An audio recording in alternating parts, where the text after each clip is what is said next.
Drivers, behind the lines in 3, 2, 1, go! All right, we are underway here in match number 3. A quick collision by 28.05. Blue Alliance with some power cells going in. It looks like 4 went in for the Blue Alliance at the start of teleoperated. It's going to be a 26-10 lead for the Blue Alliance. Blue Alliance needing 5 power cells to complete their first stage. Red Alliance still needing all 9. 42.06 looking for some power cells over on the Red Alliance side of the field. Some long-range shots by the Howdy bots going in. And now the Blue Alliance needing just 1 more power cell in order to finish their first stage. Howdy bots already loaded back up. 1 more going in. And now the Blue Alliance has completed their first stage. 36-10. Blue Alliance in the lead with just over a minute and a half left to play here in match number 3. 28.05. That is Ghost in the Machine looking to cross underneath that trench. 42.06 with their flywheel spinning. Sounds like a lawnmower. Looking for some more power cells over on the red side of the field. Some more shots going in by 63.77, the Howdy bots. It's now 40-10 in favor of the Blue Alliance. Blue needing 18 shots or 18 power cells scored in order to finish their second stage. Howdy bots sending some more in. Here comes 58.92 for the Blue Alliance. Looks like they're trying to get some more power cells. Howdy bots loading back up. 63.77 lining up 1. 1 goes out, 1 goes in. Meanwhile, 42.06, that is the Robo-Vikes from Fort Worth. Looks like their intake is a little twisted, but they're still looking for some power cells. Red Alliance trailing 44-10 with 40 seconds left to play here in match number 3. 58.92, that is Energy Heroes. Looks like they are still looking for some power cells. Howdy bots looking to reload. Meanwhile, 42.06 looks like they're having some bumper problems. Bumper comes off. 20 seconds left to go. Still a 44-10 lead in favor of Blue. Blue Alliance needing 16 power cells in order to close off that second stage. 2 more shots going in. Getting close to time to start climbing here. 8 seconds left. We have 1 attempt from the Blue Alliance. 58.92. That's Energy Heroes. They're going up quick. Look at how quick that was. Oh, and they fall as the buzzer rings here on match number 3. All right, scores for match number 3 going up on the screen. And it is going to be the Blue Alliance winning this one. Final score 66-30. Blue Alliance picking up 2 ranking points for winning the match.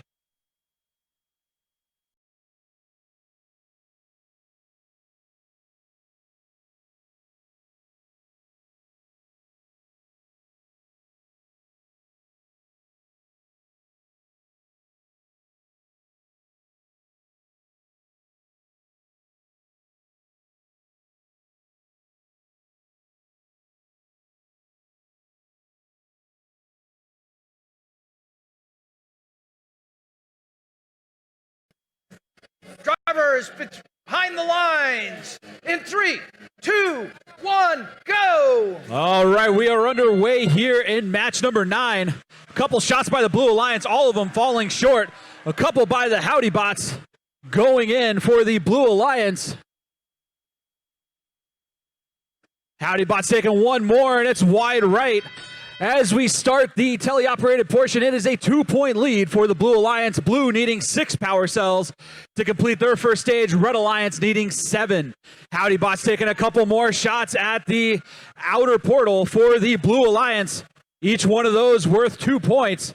63.77 coming in. 1 power cell in their robot, getting a second one. 12.96 for the Red Alliance, also trying to load up some power cells. Meanwhile, 54-17, making a couple shots for the Red Alliance. Red now pulling ahead 32-30 with just over a minute and a half left to play. 12.96 now with a power cell in their possession, trying to get them out of their robot to clear a jam. Meanwhile, 42.06 turning on their shooter over here on the middle of the field. 63-77 for the Blue Alliance, picking up some more power cells on the near side of the field. Blue Alliance and Red Alliance tied at 32. Blue needing one more power cell to complete their first stage. They get it. And now it is a 36-32 lead for the Blue Alliance. Blue starting to pull away now with just under a minute left to play. Red Alliance making a couple more shots. It's now a 2-point game with Blue in the lead. Howdybot searching for some more power cells over on the blue side of the field. 1296 for the Red Alliance, picking up a power cell. Looks like 54-17 coming over, lining up to take a shot. Howdybot's making a couple over on the blue side. 54-17 matching over on the red side. And it's now a 42-40 lead for the Blue Alliance with 30 seconds left to play. Both alliances have completed their first stage. Red Alliance needing 18 power cells. Blue Alliance needing 16. 54-17 reaching up to start climbing on their generator switch, as is their partner 1296. We might have another double hanging match here in match number 9. Meanwhile, 4206, they're trying to get in position to climb. Doesn't look like 1296 is going to be able to get up off the ground quite yet. Howdybot still trying to make some last second shots as the buzzer rings on match number 9. All right, we have an update for the score on match number 9. The Red Alliance was counted a level climb. It was not level, and that ends up flipping the result of match number 9. Blue Alliance wins 73-70. Blue Alliance getting 2 ranking points for winning match number 9.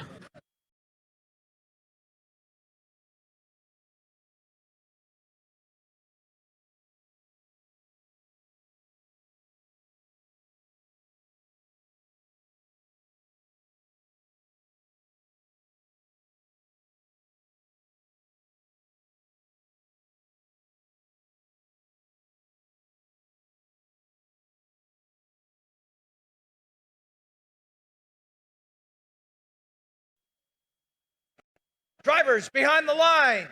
In 3, 2, 1, go. All right, we are underway here in match number 20. Appreciate sending a couple shots up high. Their partner Howdybot's making a couple shots through the outer port for the Blue Alliance. Blue scoring lots of power cells in autonomous. Appreciate grabbing a couple more power cells. Their shot bounces back out. 1296 trying to make some up close shots for the Red Alliance. Here we are in the beginning of Teleop. It's a 33-10 lead for the Blue Alliance. 2468, that's Team Appreciate. Heading over, lining up to take some shots on the outer port for the Blue Alliance. Another one going in for 2 points, and it's now a 45-10 lead for Blue. Blue already completed their first stage. Let's see if they can complete their second stage. They need just 17 more power cells to do so. Red Alliance, on the other hand, now with 12 points, 8 power cells scored. Another one going in, courtesy of 7125. That's Tiger Botics from Glen Rose, Texas, trying to get another one out. Looks like they're having some jamming problems. Meanwhile, 7708 trying to get lined up on the low port for the Red Alliance. Sending a couple more in. On the Blue Alliance side, Appreciate sending 1, 2, 3, 4 more in for the Blue Alliance. Howdybot sending a couple in as well. And now the Blue Alliance needing just 6 more power cells in order to complete their second stage. 2 more going in from Team Appreciate, and it's now a 79-14 lead with just under a minute left to play. Howdybot sending one wide left for the Blue Alliance. Appreciate reloading over on the blue side of the field. Full Metal Jackets trying to grab some power cells on the blue side. Howdybots and Appreciate double teaming that high goal. 88-18 now in favor of the Blue Alliance. That sound means we are in our final 30 seconds. Appreciate they're going to get lined up to climb. Meanwhile, 63-77 trying to grab some more power cells. It is a power cell fiesta over there on the blue side of the field. All kinds of power cells. It's open season for the Howdybots. Meanwhile, Appreciate they are up and climb for the Blue Alliance. 118-18 with 2 seconds left. And that is the end of qualification match number 20. All right, scores going up on the screen for match number 20. And it is going to be the Blue Alliance winning this one. Final score 169-28. Blue Alliance picking up 2 ranking points for winning the match.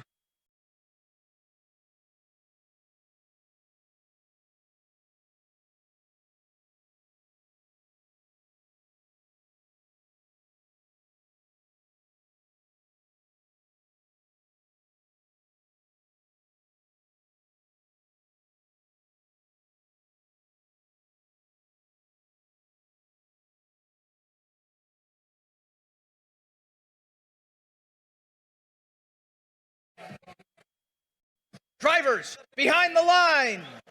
In 3, 2, 1, go! All right, we are underway here in match number 22. 1, 2, 3 quick shots from 3310. Another volley of balls coming in from Howdybots and Barbecue. Howdybots going for 3 more power cells in the trench, all 3 of them missing. And it looks like we are going to have a 47-30 lead for the Red Alliance as drivers take control. Red now needing just 2 power cells to complete their first stage. Blue Alliance needing 4 power cells to complete their first stage. 3310 Blackhawk Robotics with 3 power cells already loaded up. Howdybots making another shot up high. Here comes Blackhawk. 1, 2, 3 more in. A total of 6 scores so far for 3310. Howdybots making another shot. Barbecue trying to take some long-range shots. Both of them coming up a little short. 2 more coming up short. Howdybots firing 1 through the center. Over on the Blue Alliance side, Appreciate sending some more into the outer port for the Blue Alliance. Here comes Blackhawk. 1, 2, 3 more. That's now 9 scored by 3310. Here comes Howdybots lining back up, sending another couple through. Red Alliance with stage 1 complete already, needing 10 more to complete their second stage. Blue Alliance with their second stage completed, or with their first stage completed as well. 156-58 in favor of Red right now.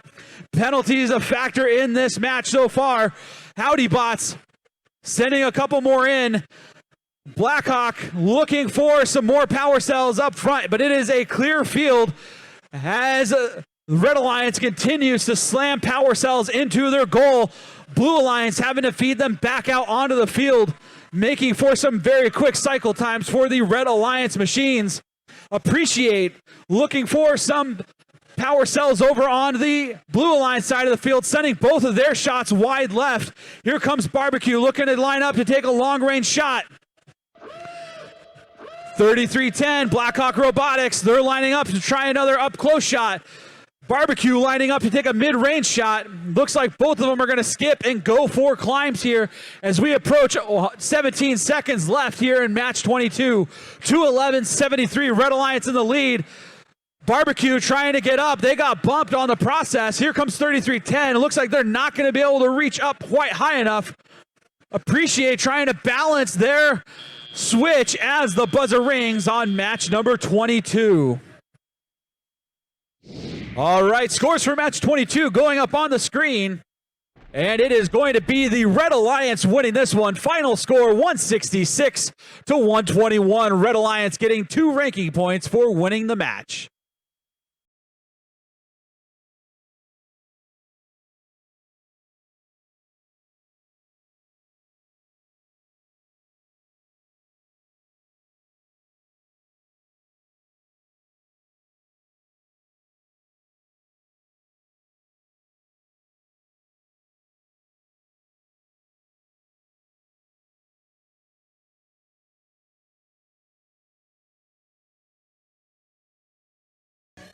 Drivers behind the line in 3, 2, 1, go! All right, we are underway here in match number 31.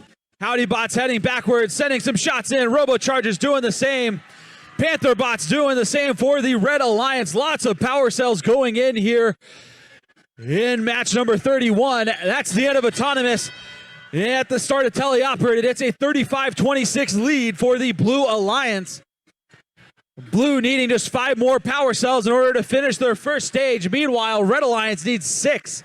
Robochargers quickly picking up a couple of power cells, looking to score them up into their goal. HowdyBot's looking for a couple more power cells as well. Look for a big volley of power cells by the Blue Alliance coming up here.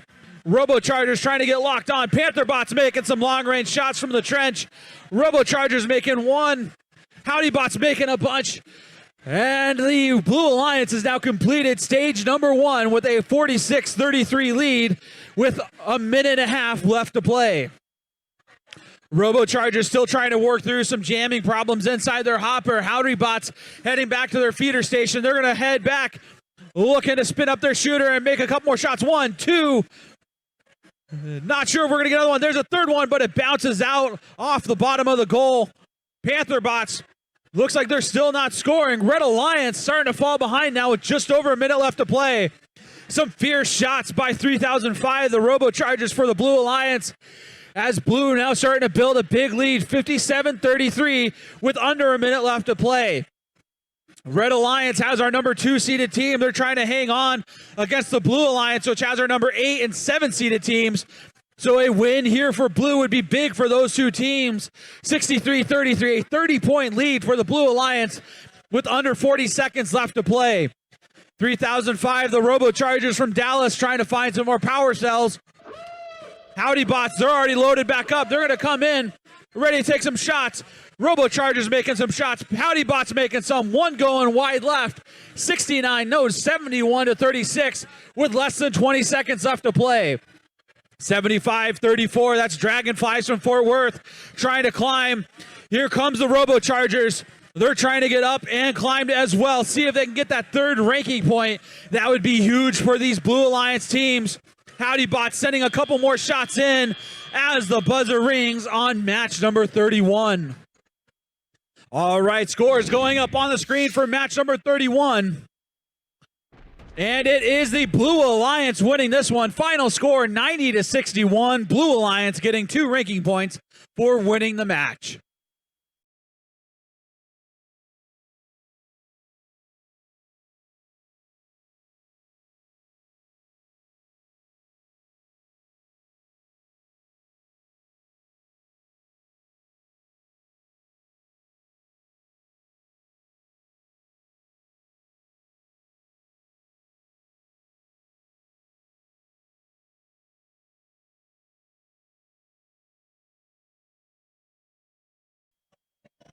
Drivers behind the line in 3, 2, 1, go! All right, we are underway here in match number 36. HowdyBot's heading back to the trench, trying to make a couple shots. Only one going in. We'll see if they can get some power cells from the trench. Doesn't look like they're going to be able to get any more additional shots off. 21-22, Blue Alliance in the lead as drivers take control of their robots. 67-68. Picking up some power cells for the Blue Alliance, lining up to take a shot. HowdyBots and Full Metal Jackets on the Red Alliance side of the field, both colliding. A little bit of a traffic jam as they're both trying to fuel up with some power cells. HowdyBots making a long-range shot, making another one, but it bounces out. 26-31, Red Alliance gaining the lead.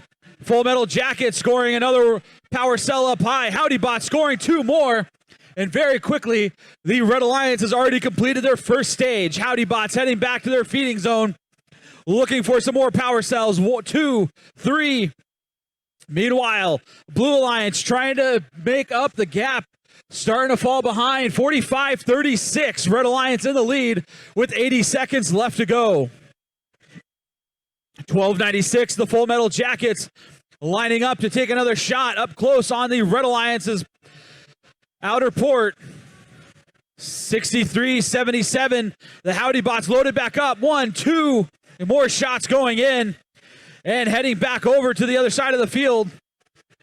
Lots of power cells littering the red scoring side of the field.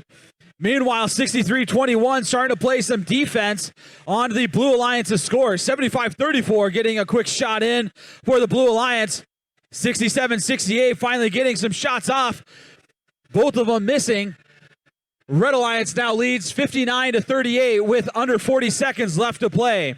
1296 getting in position to climb here later on in the match. 63-77 having some trouble acquiring power cells. They're going to line back up in the trench. That seems to be their sweet spot.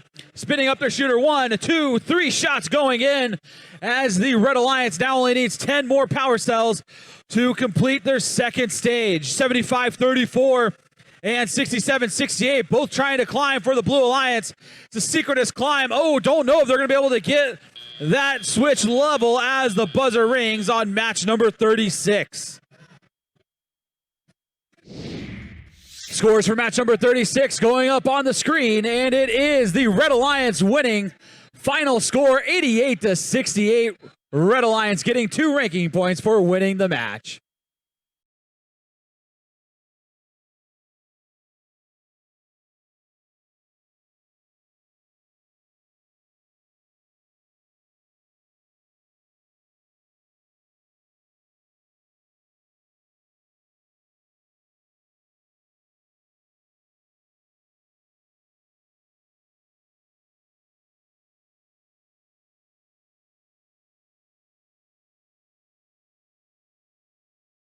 Alrighty, drivers behind the lines in 3, 2, 1, go. All right, there is lots of firepower in this match. 33-10 quickly sending 3 power cells in to the outer port for the Red Alliance. Howdybots making a couple shots of their own. Apprentice sending some power cells into the low port for the Blue Alliance. Lots of points scored here in Autonomous. 49-33. Red Alliance is up early on. 33-10 on the hunt for some more power cells. Howdybot sending a few through of their own. Blackhawk Robotics loading up with 3 power cells now. As 42-95 sending a couple through the outer port for the Red Alliance. Here comes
If you like to talk to your toolbox, if some code can make you smile, if you like to waltz with a robot up and down the hardware aisle, have we got a team for you? Howdy bots, howdy bots, howdy bots, howdy bots, howdy bots, howdy bots, howdy bots, howdy bots. Guarantee we are friendly, gotta be howdy bots. Marketing, programming, getting howdy bots. Prototype, market hype, blinding light, howdy bots. There's never Howdython. There's never Howdython. It's time for Howdython.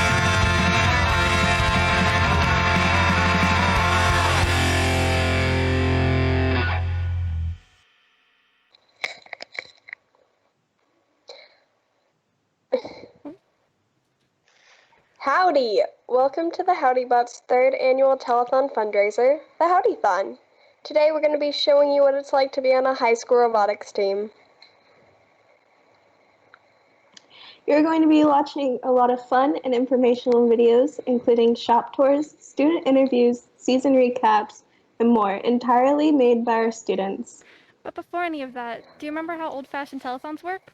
Our 100% student-manned phone bank will be dialing out and receiving calls, accepting donations We have some from fun audience members items like for our you. donors this year that we want to share with you. Every donor will be recognized on our individual donor wall on our website. Donations of $100 or more will be mailed to HowdyBot magnets. Donations of $500 or more will get the magnets and a 3D printed model of our robot. Finally, the first 4 donations of $1,000 or more get a very special HowdyBot's hand towel. Donations, which is amazing. We have, we have donations of, for many people, including Johnny Pearson, Jody Cadle, Carl Barho, Laura Tomaszewski, Lisa Griggs, Teresa Barthauer, Frederick Zaka, Eric Hobbs, Jennifer Patterson, Joanne Granda, Ross Brown, and Linda Mikulajczyk. This year our goal is $20,000, and we have a donor who has offered to match the first $1,000 donation starting now. So get those calls in so we can take advantage of that. This year, we are also offering some fun donation incentives, including our mentors. With a single donation of $5,000, we will pie What are we Austin in the doing? face. Technical difficulties.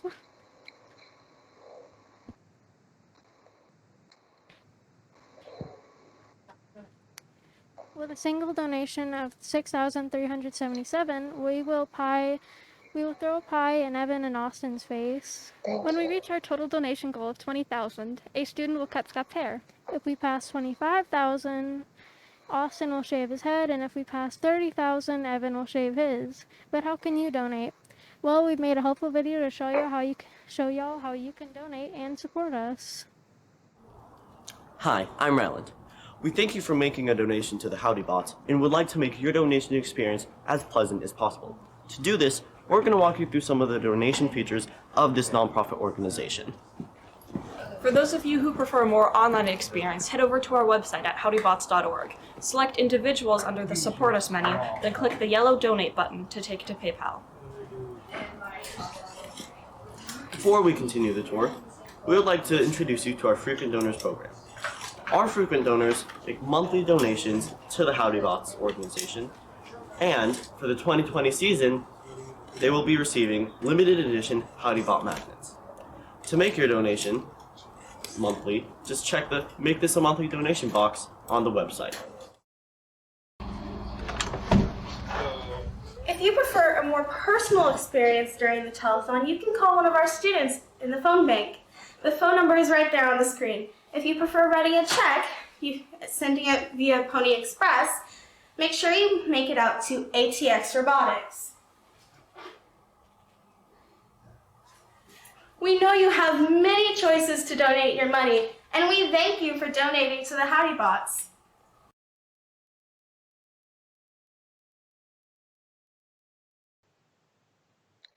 Please be sure to call the number above, 737-218-6533, or go to our website to pledge a donation. We appreciate each and every donation. They all go to help our team succeed. Remember that your donations are all tax deductible through ATX Robotics, the 501c3 nonprofit that hosts the Howdybots. We also really want to thank First Updates Now for letting us stream the Howdython on their channel. They are generously donating $1 for every user that comments Howdy in the chat, so get your Howdies in there to help the Howdybots, and thank you, Fun. Now, let the 2020 Howdython officially begin. But before anything else, let me tell you what FIRST stands for. FIRST stands for Inspiration and Recognition of Science and Technology. It's an organization that helps students of all ages learn about robotics in a fun and safe way. There are 4 different levels, divided based on grade level group. Our level is FRC, or First Robotics Competitions. It is targeted towards high school students. Every January, FRC teams around the world build a 125-pound robot and work together alongside other teams to play that year's competition. After the 6-week build season, there is an 8-week competition season, starting with local levels and ending with world champs.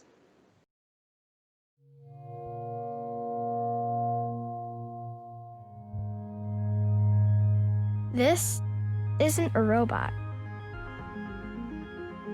It very well may have hydraulic arms, a drivetrain, and a circuit board, but this isn't a robot. This is a lesson in humility, hard work, and collaboration. This is a CrossFit workout for the muscle upstairs. This is an apple for the next generation of Newtons. It's a lot of things, but this isn't a robot. This is a roadmap that leads straight to engineering.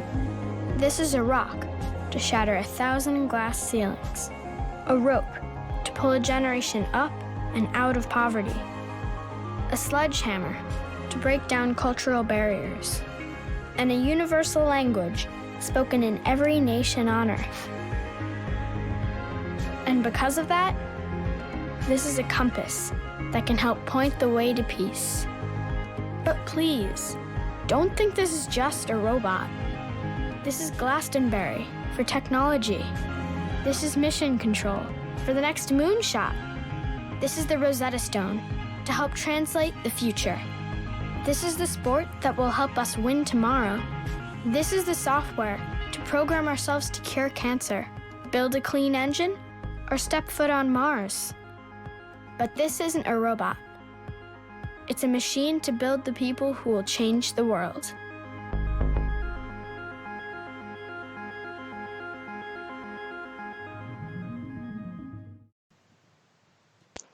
Most FRC teams are based in large high schools, meaning they get funding from the schools or other organizations.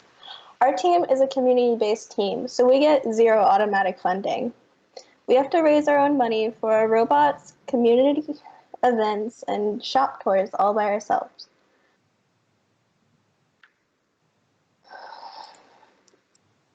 Which is why the telethon is so important to us. And with any one donation of 6,377, we get to throw a pie in our head mentor's face. Exactly. As you may be aware, the team recently moved into a larger shop. It feels great to be out of our head mentor's garage. I really don't know how we ever fit ourselves there in the first place.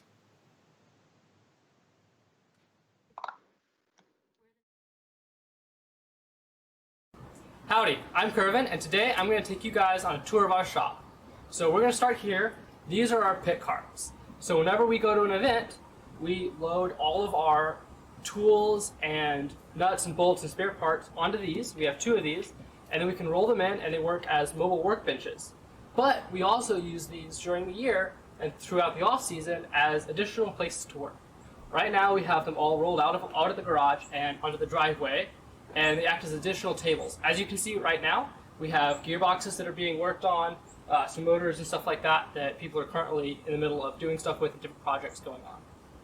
This is the main table where most of that work happens. Typically, the shell of whatever robot we're working on at the time will sit in the middle of the table, and then from there we'll do all of our work around it. So to aid in that, we have power and pneumatics dropped from the ceiling so for easy access, and then the majority of our tools are stored on the bottom of the cart, with the rest of our parts and stuff stored elsewhere. So for the larger parts, we store them on shelves and racks around the shop, and then the smaller bolts and parts are stored elsewhere in the pit carts like I mentioned before.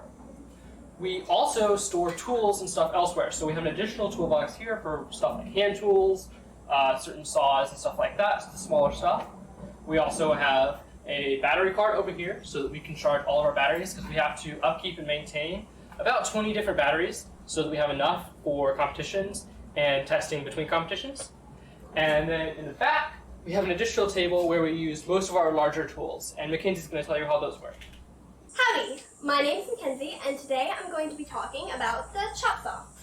So when you're using the chop saw, you have to take some safety precautions. First, you always have to make sure that it's clamped down really tight so that it doesn't go flying when you try to cut it. Second thing is, make sure everybody in the shop is wearing safety glasses, so if a piece does go flying, nobody's going to get hurt. A added precaution to that, if somebody is standing in the plane of the blade, they have to move, because if a piece does go flying, it's generally going to go with the plane of the blade. So we don't want anyone to get hurt. The final precaution that we use is we wear headphones or earbuds or something like that to cancel out all the noise so that we don't hurt our ears. So, and I'm just going to plug the saw in, and now cutting.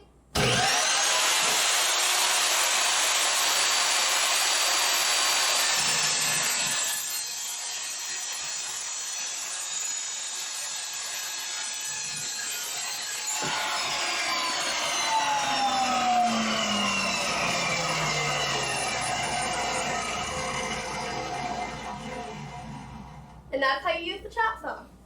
And thank you for watching the Howdybot shop tour.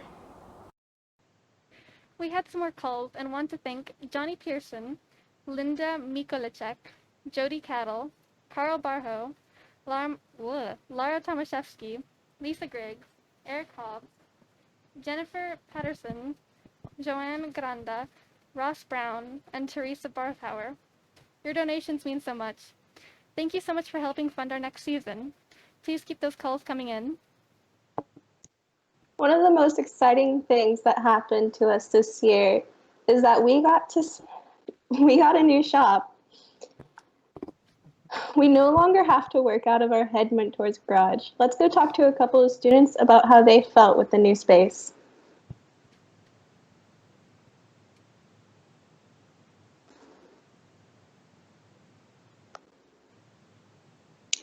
So Zoe, why did we need a new space? We really needed a new space, mainly because working out of a garage, things were really, really cramped.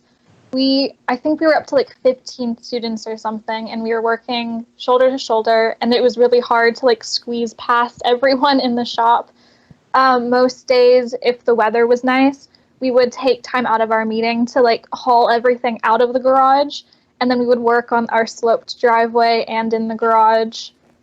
A lot of the testing had to be done on that driveway too, which was really difficult. Last year, because we had a shooter, it was really, really hard to actually get good data because of any weather. If there was like any wind or if there was rain, we wouldn't get, accurate testing. So we would have to like drive to another shop. We went to Lady Cans and 2468. They were amazing, but we really wanted our own space. But that's why we needed a new shop. Agreed. Emily, how do you feel about getting the new shop space? Okay, so the shop, getting it for the very first time, imagine the most happiest thing that you see during life. That was my feeling. I couldn't be happier that we have this space and we no longer have to work inside the old shop, even though the shop was great. It was magical walking into it the very first time. It was lovely. Dunagan, what do you like about the new space? Well, some of the biggest advantages are when we were in the garage, we were so severely space limited that we barely had space to fit our main workbench, a few power tools, and the students, right?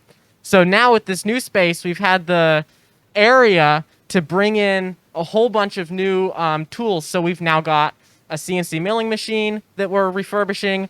We've got a laser cutter. We've got a CNC router. And we can now fit at all times an entire quarter field that's nice and air conditioned. It's got nice like air current conditions, so we can get really accurate testing. And one of the things we've learned over the seasons is that the more iteration you can have, the more time that you're actually testing, just the more competitive your robot's going to be. And so with this new field, right, we can be constantly testing during build season. Anytime we have a prototype, we've got a really nice space already set up to test it, where we're going to get really accurate results. And so it's just going to boost our competitiveness to the next level. Awesome, thank you. It really is a great space. After months and months of searching, we finally found a place that fits the team's needs. And after deep cleaning it, we moved our equipment in. Check it out.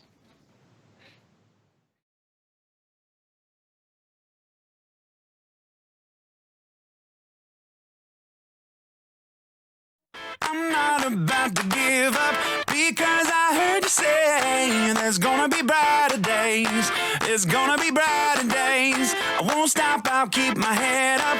No, I'm not here to stay. There's gonna be brighter days. There's gonna be brighter days. I just might bend, but I won't break. As long as I can see your face. When I wanna play along and right keeps going wrong and I can't seem to find my way. I know where I found, so I won't let it drag me down. No, I'll keep dancing anyway. I'm gonna move, I'm gonna move, I'm gonna move.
trust might bend, but I won't break. As long as I can see your face. When life won't play along and right keeps going wrong, and I can't seem to find my way.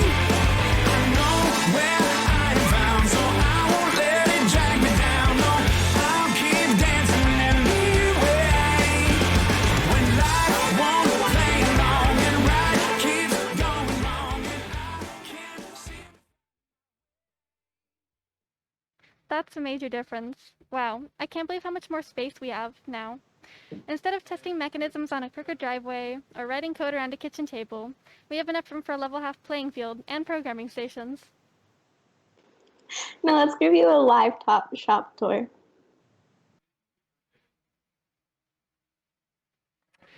Howdy, I'm Kirven, and you guys just got to watch a pretty awesome video about how we found the shop and the initial cleaning process. But there's been a lot that has changed since then, so I'm going to take you guys on a shop tour. But before I do that, I want to let you guys know we are going to be doing a live Q&A. So if you have any questions about the shop, how we operate our team, our robots, whatever it is, throw them in the comments, and we have people searching through the comments to find your questions, and we'll make sure that we get that answered. So right here, we are in the manufacturing part of our shop. So behind me, as you can see, we've got machines and stuff, and there's some more stuff we're going to be doing in the future here, but this is where we store our tube stock, and this is also the part of the machine shop where we have all of our larger manufacturing stuff. So we've got our saws here on this wooden bench, and then this is a new Haas CNC we just got, and so we don't have it quite up and running yet. We're still working on that, but once we do, it'll be able to do some really cool stuff for us and unlock some awesome possibilities. So we're hoping to have that up and running in the next month or so. Have an additional CNC over here that we've been using for anything from plywood to Lexan, plastics and stuff like that. Smaller sheet goods. This is super useful for prototyping fast, quick, and efficiently. And we really love that machine. If you look back over here, you'll see a pretty large open space. So this is where we do a lot of our assembly work. So right now, as you can see on the table, we've got a shooter prototype and a superstructure on one of our old robots that we were working on. And then these two benches back here are pit carts. These go with us to competitions and hold most of everything we need.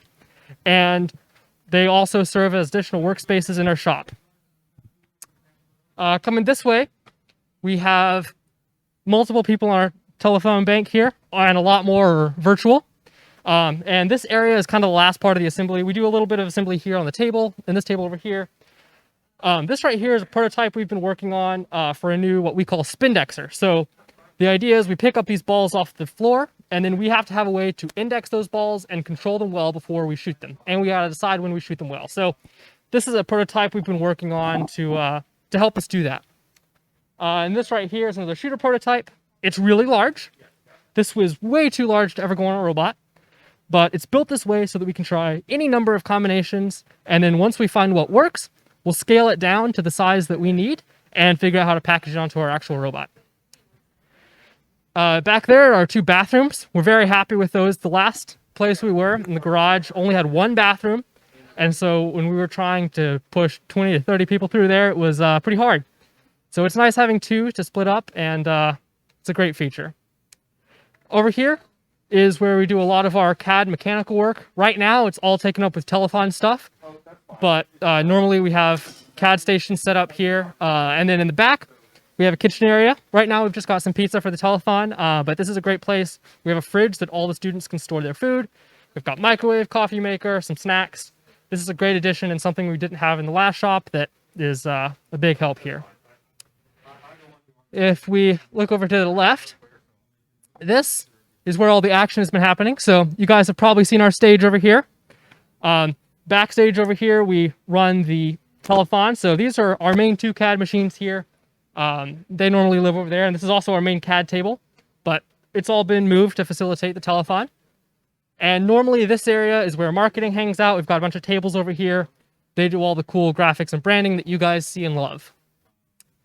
And the final part, and my favorite part, honestly, is the field. So over here, we have set up a permanent 1/3 field. So it's not the full size, But it can be. We can expand this out to the full-size field so that we can do full-scale drive testing or even have other teams over and play games. But this is enough for us to do the majority of our testing. And as you can see, the dog loves it. Out here, we do anything and everything, basically. So anything from drivetrain testing to shooter testing, all of it works a lot better indoors. Last year, we did a lot of our shooting outdoors, and the wind would often mess with the balls, and we'd get really bad results. And then we'd take the shooter inside, and it would suddenly work a lot better. So the ability to test 24/7 at this facility with a field is truly phenomenal, and we really appreciate it. We need your help to get to our goal. And don't forget, we are trying to get to $20,000, and there's a live Q&A coming up. So put your questions in the chat, and we will answer them. And now we're going to send it back to them. It's a great upgrade, and we are more than thankful for it. Working in a small shop was hard and didn't allow us to take on more students. With more students, we were able to grow as a team and come up with more ideas.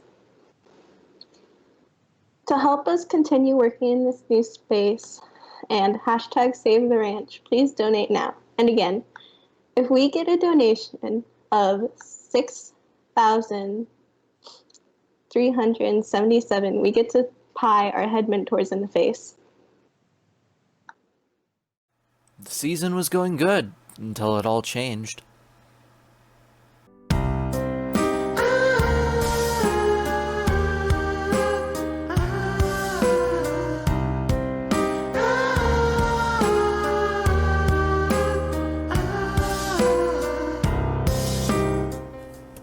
Even the mentors were stumped on how to proceed with the coming season. First they couldn't decide how to proceed, but later decided to start meeting again. After the break was decided upon, all the students were left bored, without any robotics shenanigans to keep them entertained. My name is Mackenzie, and when everything stopped with quarantine and all, it was kind of rough. I really missed all my friends, and yeah, I didn't really have that much to do anymore because everything stopped. And yeah, I just kind of, watched TV, read, didn't really do much productive, just because there wasn't really anything to do. And I was really upset that robotics, it stopped mid-season. It's going to be a really good season for us. So yeah, that was a big bummer. Hi, I'm John. I'm part of the Howdy Bots for about 3 years. When everything got shut down due to COVID, it was kind of a mixed feeling for me because I was homeschooled and I already took a lot of my classes online, so not much really changed in my day-to-day life. There were big changes to my schedule, most notably robotics basically getting shut down for 1 or 2 weeks until we could start getting everybody in meetings regularly. During all this time I had where I used to have robotics meetings or other physical stuff, I got around to reading a whole bunch of books, which I bought a while back, but never got around to reading. Hi, my name's Abby. When everything stopped, I felt scared at first, but then I realized everything was going to be okay. Then I felt worried about when I would see my friends again. I occupied myself by focusing on my work as much as I could, watching a lot of Netflix during the summer, playing a lot of games during the summer. But once school started, I worked on school. For a while, it almost felt like our robotics team was kind of in limbo, I guess you would say. We were struggling to get meetings online. We were trying to make sure everybody could communicate, get everybody figured out how to work Zoom and how to work Teams. It was also hard on me and a lot of other people because Howdy Boss was really the first time I had felt part of a wider community and part of a wider team. So having that kind of disappear for a little bit was really hard.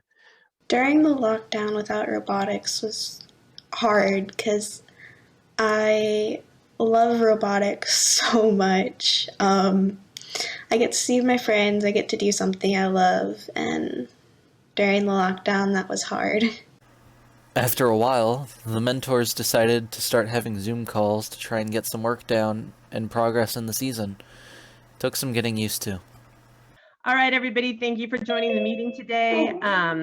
We have a lot to talk about with the telethon, and so I'm going to throw it over to Joe to give us an update and try to quiet my dog. Joe, take it away.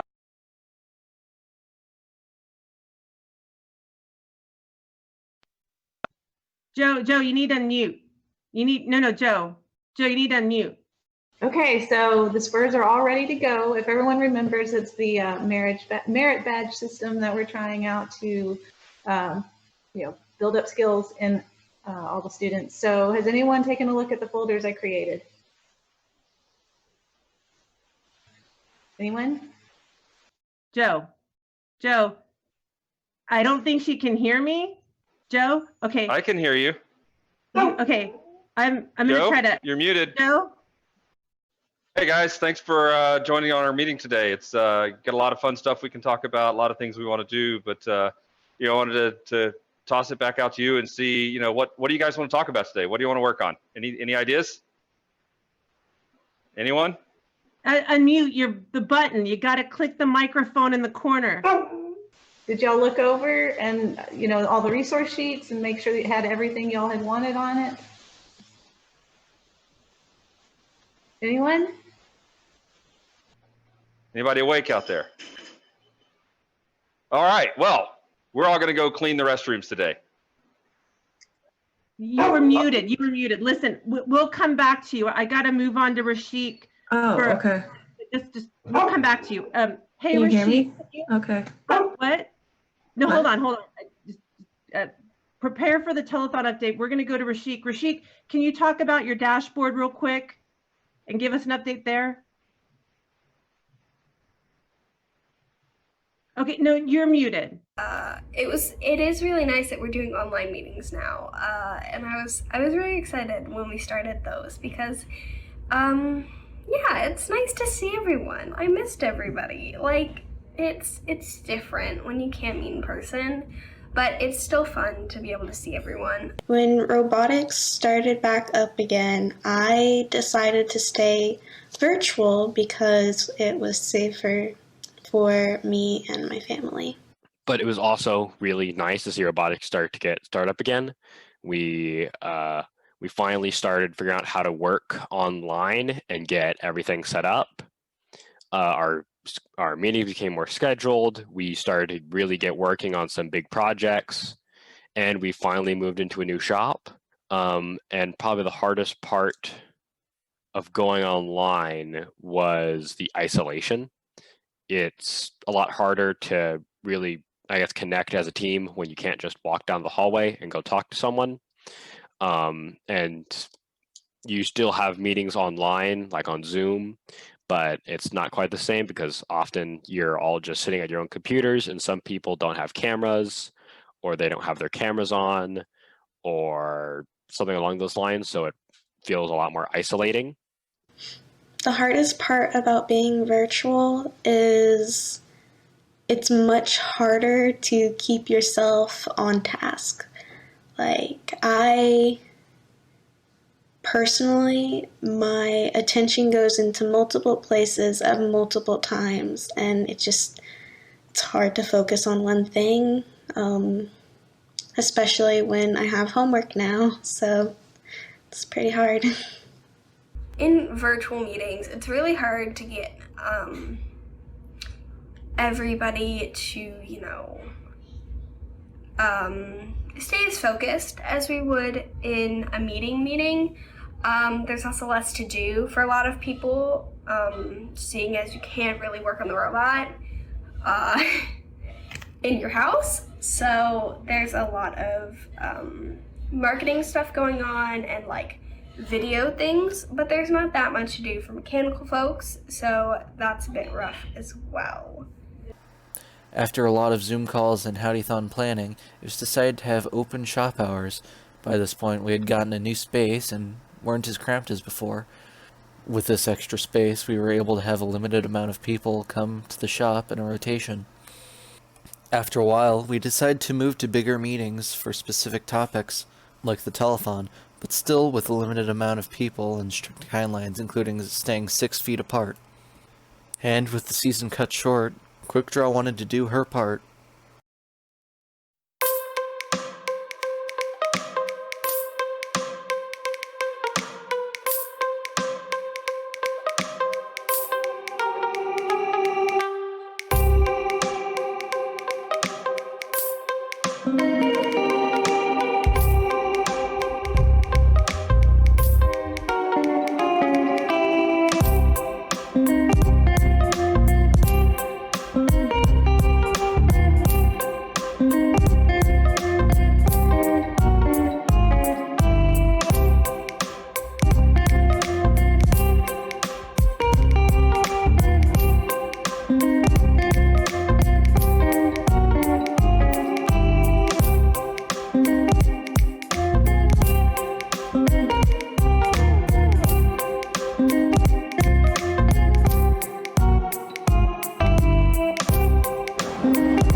COVID-19 has hit everyone hard, and the Howdybots are no exception. Our Howdython is crucial in us being able to continue as a team, and it is more important than ever this year than previously. With the pandemic, we have not been able to do the same level of fundraising as we have in previous years. With no sponsored demos and many grants being used for COVID relief, we need your help now more than ever before. We hope you are able to help us with #SaveTheRanch. Another reminder that this year, our goal is $20,000. Don't forget that with a single donation of $5,000, we will pie Austin in the face. At $6,377, we will pie both Evan and Austin. At our total donation goal of $20,000, a student will cut Scott's hair. And at $25,000, both Evan and Austin will shave their heads. Aside from all the fun stuff, all donations help our team tremendously. But how can you donate? We've conveniently put together a video that goes through the whole process. Hi, I'm Ryland. We thank you for making a donation to the Howdybots and would like to make your donation experience as pleasant as possible. To do this, we're going to walk you through some of the donation features of this nonprofit organization. For those of you who prefer a more online experience, head over to our website at howdybots.org. Select individuals under the Support Us menu, then click the yellow Donate button to take to PayPal. Before we continue the tour, we would like to introduce you to our Frequent Donors program. Our frequent donors make monthly donations to the Howdybots organization, and for the 2020 season, they will be receiving limited edition Howdybot magnets. To make your donation monthly, just check the Make This a Monthly Donation box on the website. If you prefer a more personal experience during the telethon, you can call one of our students in the phone bank. The phone number is right there on the screen. If you prefer writing a check, sending it via Pony Express, make sure you make it out to ATX Robotics. We know you have many choices to donate your money, and we thank you for donating to the Howdybots.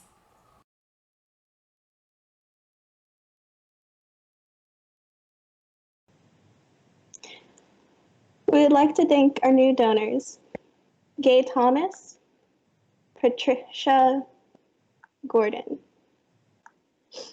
Y'all are the reason our team is so successful throughout the years. With your donation goes towards our campaign, #SaveTheRanch, and directly impacts our team. Be sure to call the number above, 737-218-6533, or go to our website and pledge a donation. Remember that all your donations are tax deductible through ATX Robotics, the 501c3 nonprofit that hosts the Howdybots. Every amount of money donated allows us to pay for something that equips our students with what they need to meet their goals. For example, donating $20 can help us buy 4 bearings or 2 intake belts, $100 buy 2 planetary gearboxes, $1,000 covers the motors for 1 robot, and $2,500 covers all of the costs for 1 complete development robot. Robotics is not cheap. So Mackenzie, this is my first year on the team, and I haven't gotten the chance to help with building robots yet. How many have you helped on, and what was it like? Well, Amelia, I'm a 4th year student, so I've gotten to help build 3 robots so far. Each experience is very different, but always really fun, and each robot has their own charm. My favorite robot has to be Pac-Bot. He was the first robot I ever built, and it was just really fun to get into robotics. Well, my favorite was Outlaw. She actually got a personal robot reveal video made all about how awesome she is. I think that all of the robots seem pretty equally successful, and Hey, let's watch Outlaw's robot reveal video.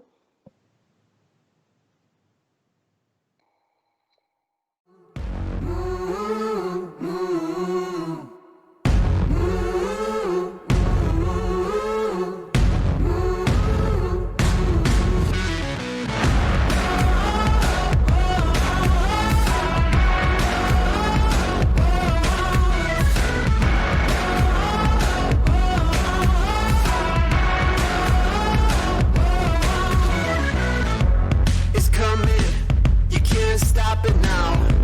We running, gonna mow you down. There's a new day rising, ain't gonna be no compromising. You about to see something, you about to see something. It's coming, we're unstoppable now. Ain't nothing gonna take us down, we're unstoppable now. Fade to black, take a bow, yeah. We're unstoppable now.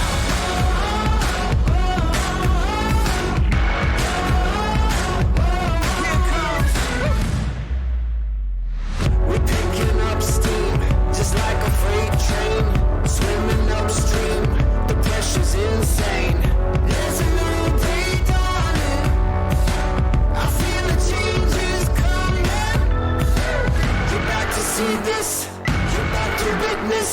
Don't miss it, don't miss it. We're unstoppable now. Ain't nothing gonna take us down. We're unstoppable now. Fade to black, take a bow, yeah. We're unstoppable now.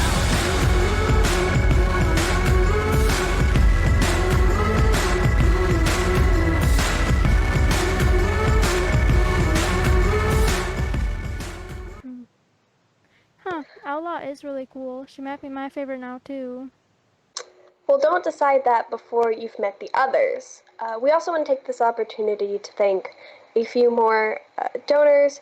We'd like to thank Luann Corcoran, Madhukar Gadam, Paul Zapata, and Kellyanne Kari. Thank you all so much.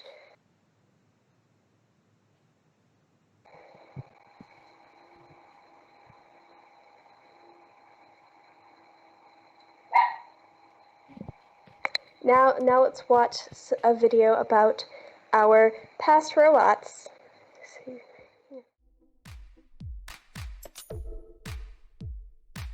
Pac-Bot was our robot for the 2018 Power-Up season. Our goals for the robot this year were to be able to pick up power cubes off the floor and score them into both the vault and switch, and also be able to do a 2-robot climb. We accomplished our scoring goals on the vault and switch, but had to remove our climber due to it causing significant stability issues and not working as well as we had hoped for.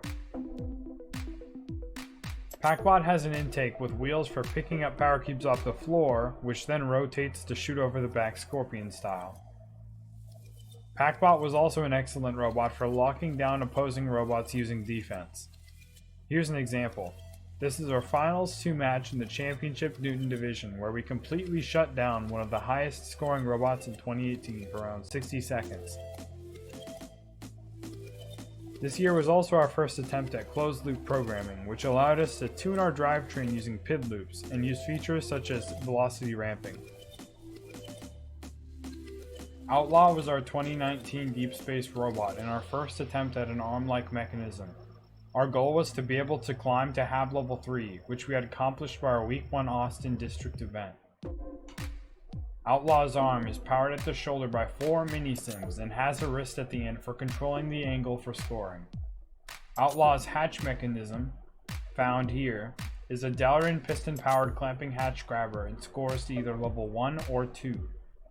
Outlaw's cargo mechanism, found here, is a U-shaped arrangement of 4 total 4-inch compliant wheels that suck in cargo and can score to level 1 and cargo ship level.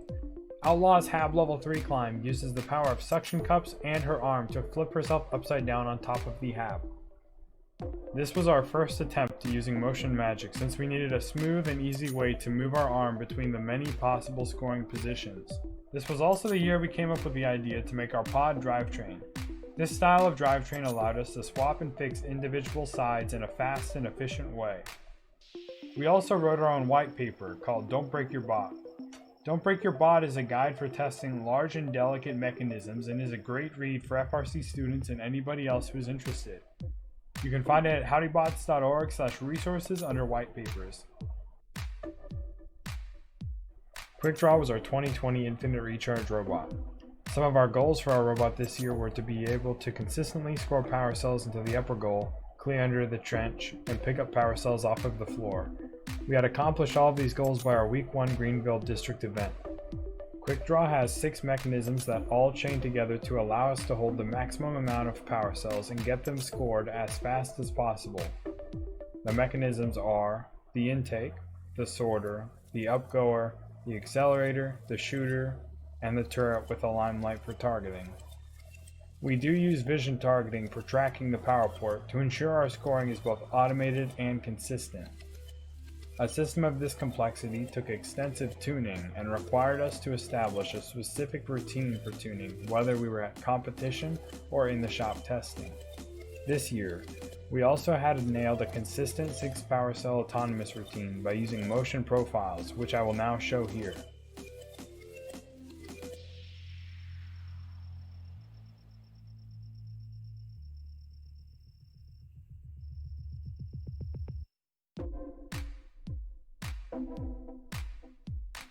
Thanks for watching and enjoy the rest of the Howdython.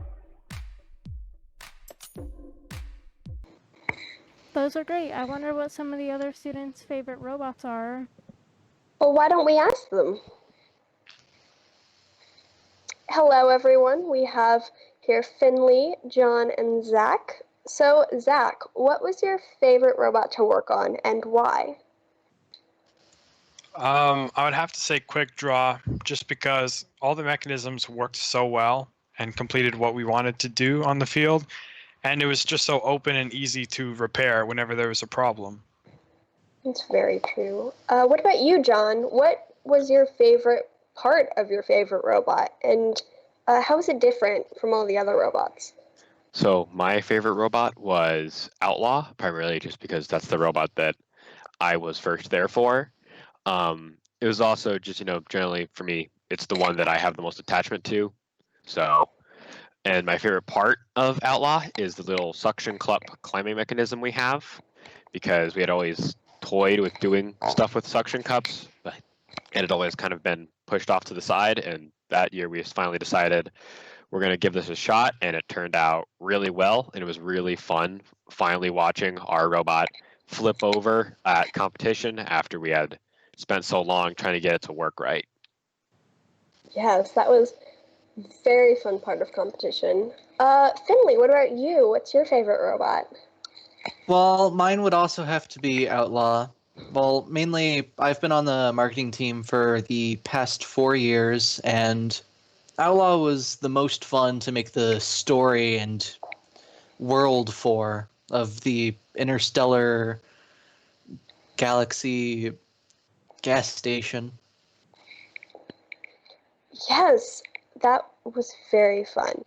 Well, thank you all so much for coming and talking to us. This was great. But we want to hear from our audience as well. So if you have any questions about our robots, our team, really anything else, post them in chat because we're going to be having a live Q&A in just a bit. So send in your questions. So Amelia, what's your favorite robot now? After seeing all of them, I think that Outlaw is my favorite. I love her climber mechanism. How did you even think of using vacuum-powered suction? Well, every year we apply a build process to help us find creative solutions to the game's objectives. It helps us brainstorm and develop unique and original ideas and mechanisms.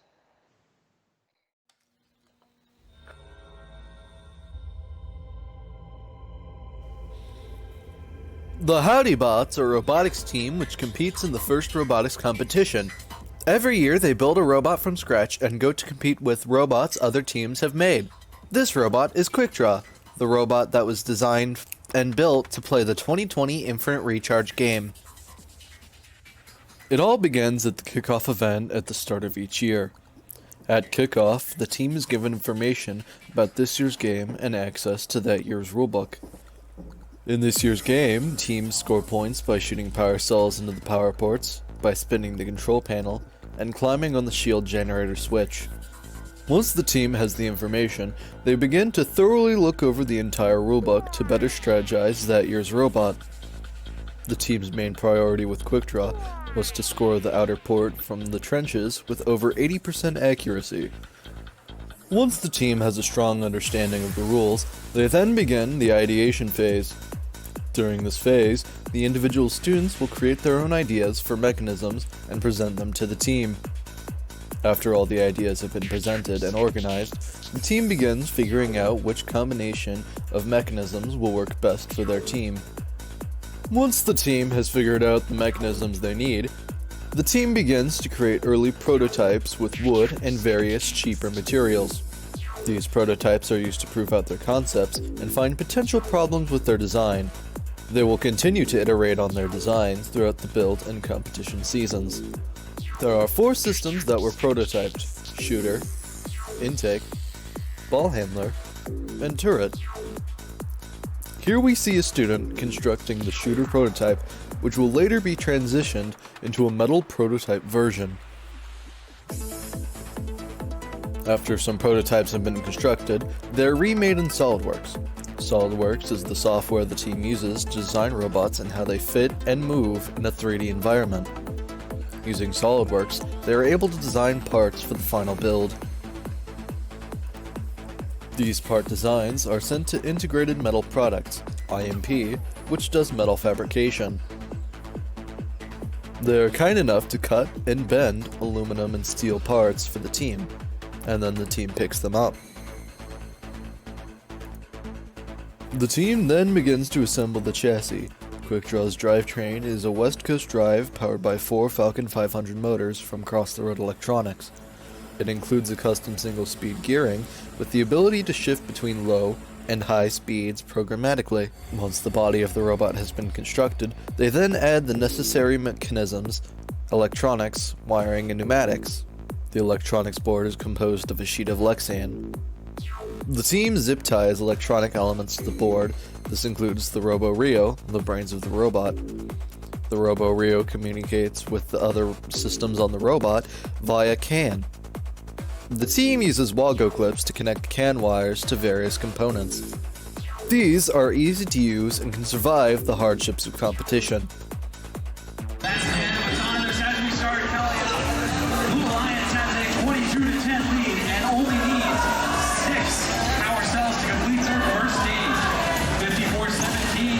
While the robot is being prototyped and constructed, the programming sub-team develops the code necessary to control the systems.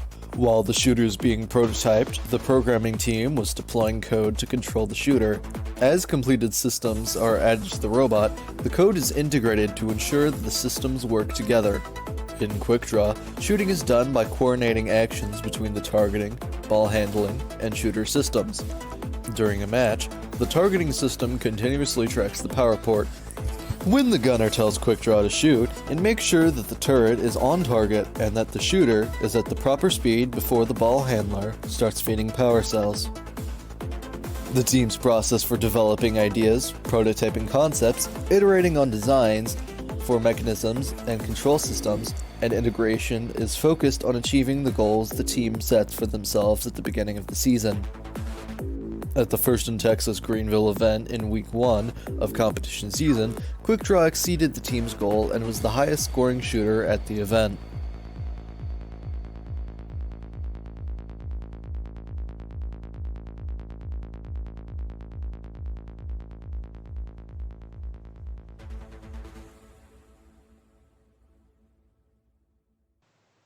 Wow, that seems like a really strong system. It's definitely worked really well for our team. This year it enabled us to be able to build our shooter and helped us be successful at our Greenville competition. It's really cool to see it shoot, and we're going to watch our team in the shop shoot some balls right now. Howdy. We are going to show you a little bit about how QuickDraw runs and operates. So right now you see it out there sitting as it would kind of before a match. And so we're going to show you a little bit about it driving and shooting. So you guys want to go ahead and power it up? So what you're hearing there is two things, mainly the flywheel. So we have a intake system that grabs the balls, a hopper system that holds the balls and tries to organize them, and then we have a feeder system that feeds them up and into the shooter. Now, the shooter itself has advanced auto-targeting. So it has a camera on the front, and our operator holds down a button that basically just says, find the target and shoot. And so that's what it tries to do. It tries to locate the target, turn towards the target, and hit the target. So the way we have two drivers. So one driver's job is to solely drive the robot. They're not actually there to shoot or anything like that. And the other driver's job is to make sure that everything is ready and to shoot.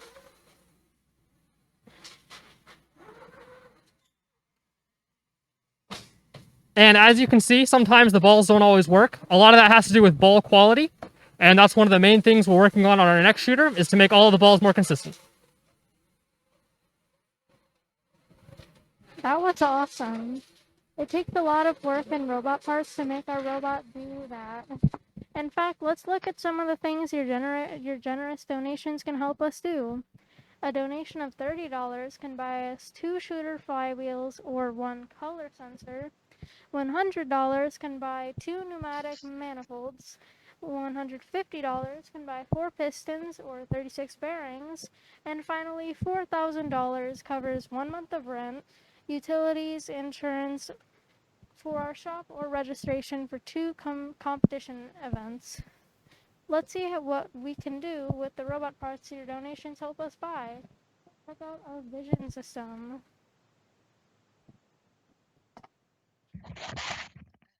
On Team 6377, the Howdy Bots, and today we are going to be demonstrating our vision system. So I've got this vision target here with retroreflective tape that the camera can see. I'm going to be handing this off to my lovely accomplice, Patrick. As you can see, when the camera sees a vision target, the wheels will attempt to turn towards it. This is our auto assist function. Basically, the wheels will control all the turning. All the driver has to do is drive towards the target, making placement a piece of cake. My helper is moving side to side, and you can see how the wheels gradually accelerate faster and faster the more he moves side to side. As you can see, when the camera sees the vision target, the robot turns towards it. It will not, however, go forwards and backwards. That control is left completely to the driver. So, in an actual match, the driver will press the auto target button, and he will use his stick to maneuver towards the target. This is not accurate to how it is on the field because of the amount of vision targets there are in the cul-de-sac. As you can see, there is a row of cars that the robot is also seeing. So it does make it a bit harder to get a clean movement. Hey, I just really want to thank our new donors, Susan Wiley, Pamela Havel, Margaret Hanson, Carol Pink, Robert Mills, Mary Nell High, Lydia Pena, and Ingrid Burton. Thank you all so much for helping us succeed as a team. But yeah, those programmers really do know what they're talking about. There's a lot of LabView knowledge stored in those heads. Yeah, that sounds pretty accurate. How do they impart that coding knowledge onto newer students? Well, this off-season, we've been working on implementing a Spurs system in which each HowdyBots related skill is a spur with a series of requirements to be checked off before a student can become a master of it.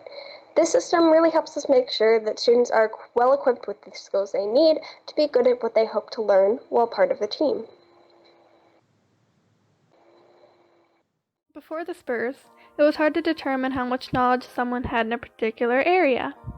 Each subteam had different skills to learn and master, but there are also other skills that all students need to know regardless of their subteam. And what if someone switched subteams? What knowledge did they gain while on it? Emily, design review.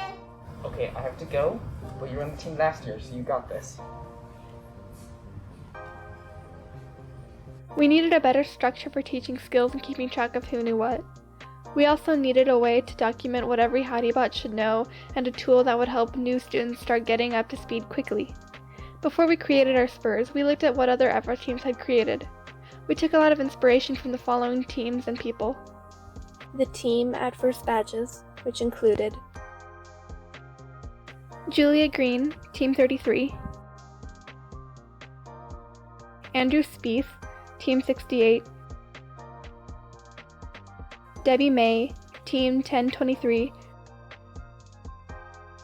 Dale Quatron, Team 2959, and Tom Ox from Team 3618.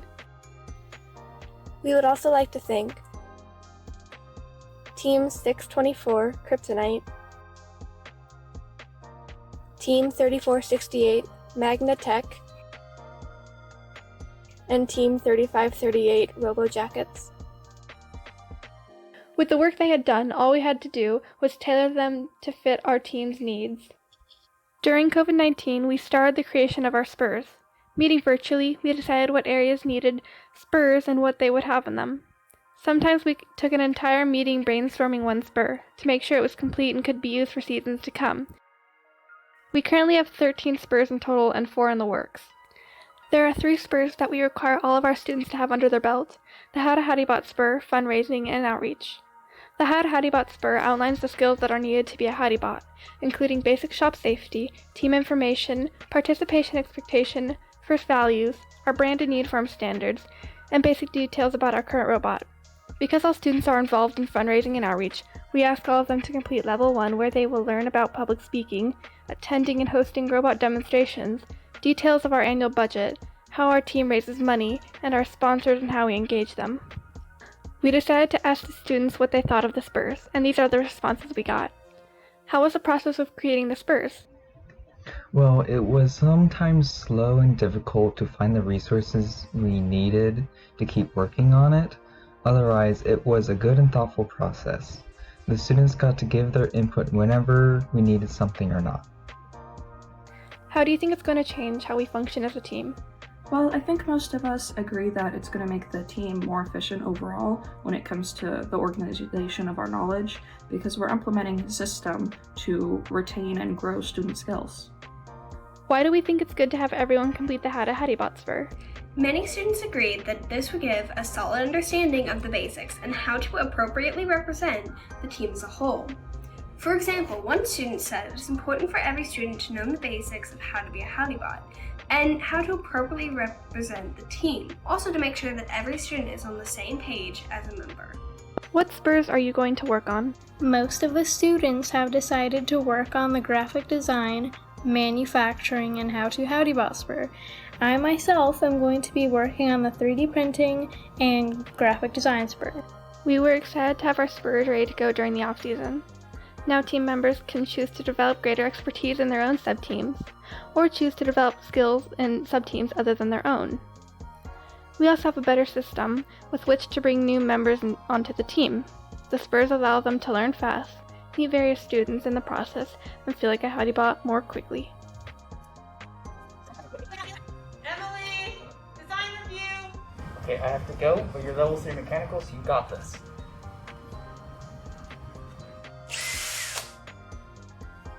Two hours later.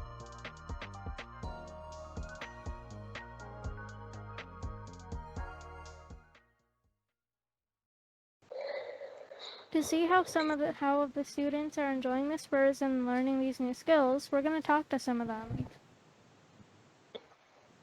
So here we have Kirven and Jason who are going to talk to us about the Spurs. And it is actually Kirven's birthday today. So everyone wish Kirven a very happy birthday. Thank you. Thank you. Yes. But Jason, what do you think of the Spurs system? I think the Spurs system is great. It's really helping me learn graphic design because it's filled with videos on Photoshop. That's awesome. Yeah, so Kirven, you were also on the team in previous years. So how is the new system different than in previous years? Well, I think it's been super helpful because in previous years, we didn't really have a true system for teaching students. We would teach skills kind of one at a time and whatever was needed at the time. And that works just fine, but oftentimes we would find that it wasn't necessarily clear what the next step for a student was, or sometimes different students got taught different things just unintentionally. And so there were some definite challenges there. And so with the Spurs system, it definitely gives a clear path. And even if you just complete level 1, and there are 4 levels, even if you just complete level 1, you feel like you have at least a competency and understanding of what that area is. If I complete level 1 of Photoshop, I can at least get in there and start creating something. And so I think for that reason, it's a really useful tool. And it helps not only, new students who are just bringing into the team, but older students too, who want to try something else or maybe change directions a little bit. It gives them a lot of options, and it's a really great place to start and know that they're on the right path. That's awesome. Yeah, it definitely is a big change. So Ayla, have you learned anything new with the Spurs? And Ayla has just joined us. Yeah, so I've been around engineering my whole life, so I didn't really know how 6377 and the HowdyBots worked with engineering and how they made it become a robot. So the Spurs really helped me bridge that gap and learn more about the team and the world of FRC. That's awesome. Thank you all so much for coming to talk to us. We always love to hear what the students have to say. And also, reminder for all of you in the audience to submit questions for us. We want to answer any questions that you guys have as well. Yeah, some of the skills apply to the whole team, but other skills are very subteam specific, such as pneumatics or videography. When a student decides to move to a different subteam, they get to add new skills to their collection. That's true. Subteam crossover within the HowdyBots is highly common and encouraged, and a large portion of our team has experience participating in multiple different subteams. However, we all still have our areas of preferred interest and expertise, and it shows when students are mixed around unnaturally. Mackenzie, what subteams have you participated in? Well, I work mainly with mechanical and CAD during the build season, but I really like to help out with marketing and video production during summer and fall. CAD was definitely a very big challenge last year because only 3 of our students knew SolidWorks. Fortunately, we've been able to train more students on the software since then, thanks to the Spurs. Regardless of how much insight individuals have into other students' tasks, there's always some level of friendly debate. For example, the marketing or programming team trying to build a robot alone would probably not turn out very well.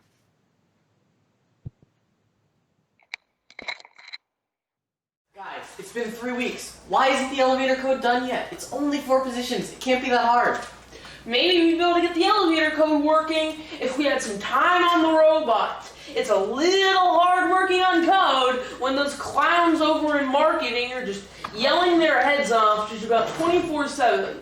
Maybe we might be a little loud sometimes, But it's just because we've had to do all this brainstorming, it takes work and communication, and because the build team over here has completely cut off our entire brand stuff, so now we have to completely redesign our plans from start to finish. Well, the robot is built and worked better if you're the one programming it. Oh yeah? Well, we would have been finished week 1 if marketing wasn't screaming their heads off. What if we just like switch subteams? Yeah. What's your opinion on cheese dip? Hey, are you guys ready to build a robot? Yeah. First things first, giant piece of paper. Of course. How can we work with all this clutter?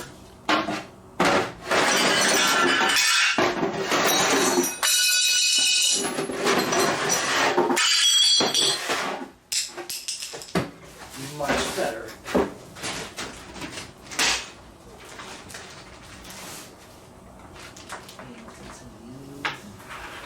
Oh, this is beautiful. Oh, nice. Thank you. Alright guys, we have a robot to build, program, and we don't have a lot of time. Anybody have any ideas? I have an idea. So we've got the field here, we've got the HAB platform, we've got the rocket and the cargo ship, and we've got the other rocket, and then we have the robot. We'll need state machines, because state machines fix everything, and we'll have to put the hatch there, and then we'll use the dingle arm in conjunction with the girdle spring to put the cargo there. We have to go get the cargo first, so we'll need 3 states for that, and then we have to... Does anyone know what marketing actually does? Well, they usually start the day off by stealing all our computers and then talking really loud, so maybe we should start there. Agreed. Wait a minute. How do we steal our own computers? I'm gonna go ask my mom.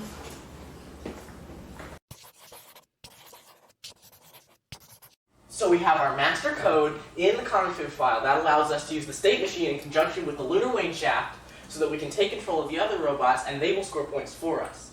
Now, at the end of the game, we can use our suction cups with another config in the config file in the state machine so that we can then climb to the top with all 6 of the robots. Okay, so we're all in agreement that our robot will be a cardboard box that drives around gracefully with our brand standards and theme built into it, right? It's gonna be beautiful. We should make a Gantt chart so that way we can keep track of what we need to do. Yes. Step 1, make the robot drive. Wait, how do we make the robot drive? Hey guys, how's it going? Mom, what does marketing team do? I'll be back.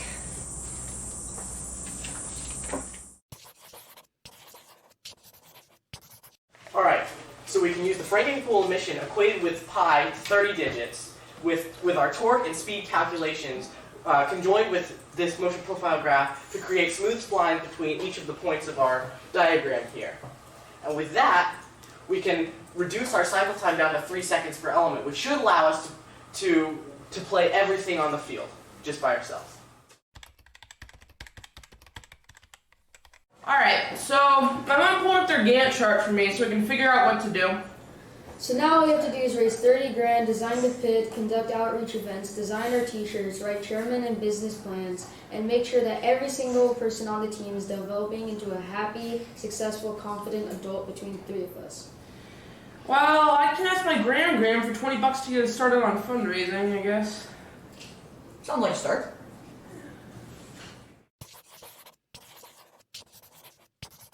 Because of the rigid molecular structure of prefamulate amylite, we can, with the combined centrifugal force of the turbocabulator, reduce slide fumbling to such a degree that we can make the splines in our code accurate to the 0.5 millimeter. And remember, the keyword here is state machine. It's so beautiful, guys. Guys, I found the mechanical team's secret stash of robots. Thank you. Brilliant. Yes. Now all we need to do is pour a secret contraption on it. Oh, this is gonna be the best robots. No one will know. High five.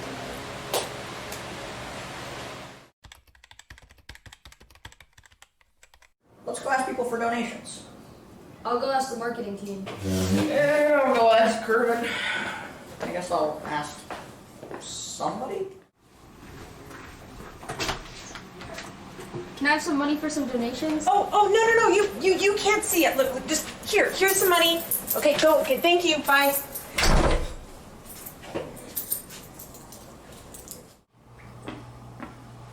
Kirven. Can I have $20? I want $20 for the robots.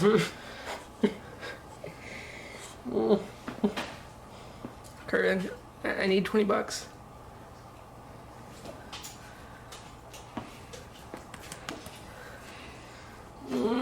Go away. I need donations for the robots. I need $20.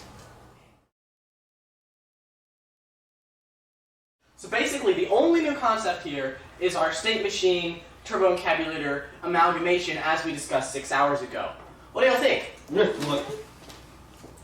Sounds crazy. Oh, what has everybody accomplished so far? Me and Tyler have raised a whole $20.10. Well, we don't really have $20 yet, but I'm talking about my Graham soon, so I should have it by this Saturday. So you've just raised 10 cents so far. Yeah. So, Kendall, anybody want to demonstrate what we've gotten done? Well, we haven't started programming yet, but we have a plan. We're going to use state machines for everything, and when we combine that with the turbo encabulator and our specially made prefamulated annualized circuit board, we can use splines and the parallel emission equation to create a patterning program that will create accurate autonomous down to the millimeter. That doesn't sound very efficient, programming. Maybe he's right. So, marketing, what have you guys gotten done? Drum roll, please. Ta-da! Is that Sheriff? Maybe. I don't think you're allowed to use robots from previous years. It's in the rule book. I mean, There's a rule book?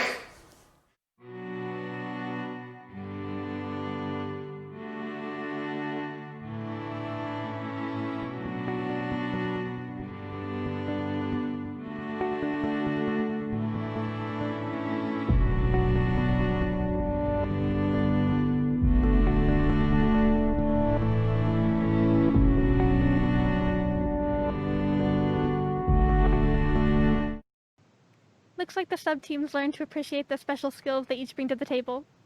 Mackenzie, I recently learned that an alliance is a temporary trio of teams selected for competition matches. What is it like to be in an alliance? Well, one of the reasons I like being on the drive team so much is because I get to discuss and collaborate strategy with other teams. Unfortunately, the random selections don't always agree, and we often have to compromise. And here's a skit over-dramatizing some of the things that can go wrong if teams don't see eye to eye.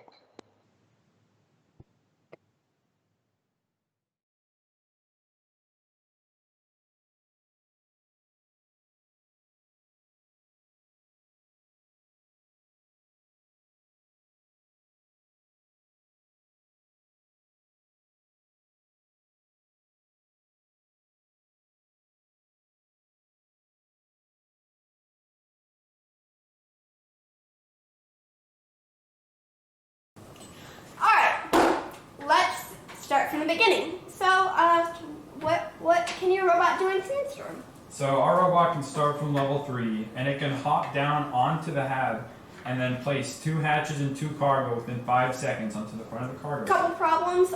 One, you can't start from level 3. That's not you can't do that.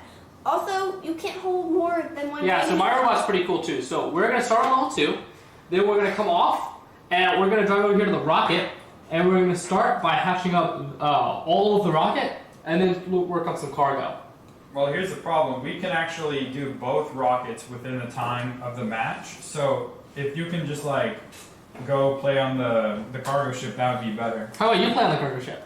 Well, we would play on the cargo ship, but we're actually more efficient with playing both the rockets. And that's just like what we're... Alright, fine. We'll play on the cargo ship. You guys are going to do both of the rockets. And then you are going to come over here off of level 2, and you're going to go play defense the entire time. Okay. One thing, we don't play defense, so that's not gonna work. Well, during the match, we can also transform into a robot with arms. This makes us 50% more efficient. So we can actually do both the rockets even quicker. Why is that? Because this robot can carry 3 hatches and cargo at a time instead of just 1. Like I said before, you can't hold more than one cargo or one game element at a time, otherwise you're gonna get fouls. Well, the referees didn't have a problem with it, so we just decided to go ahead with it. Have you played a match before? This is our first match. Yeah, I really don't care. Okay, so you guys will have you start at level 1.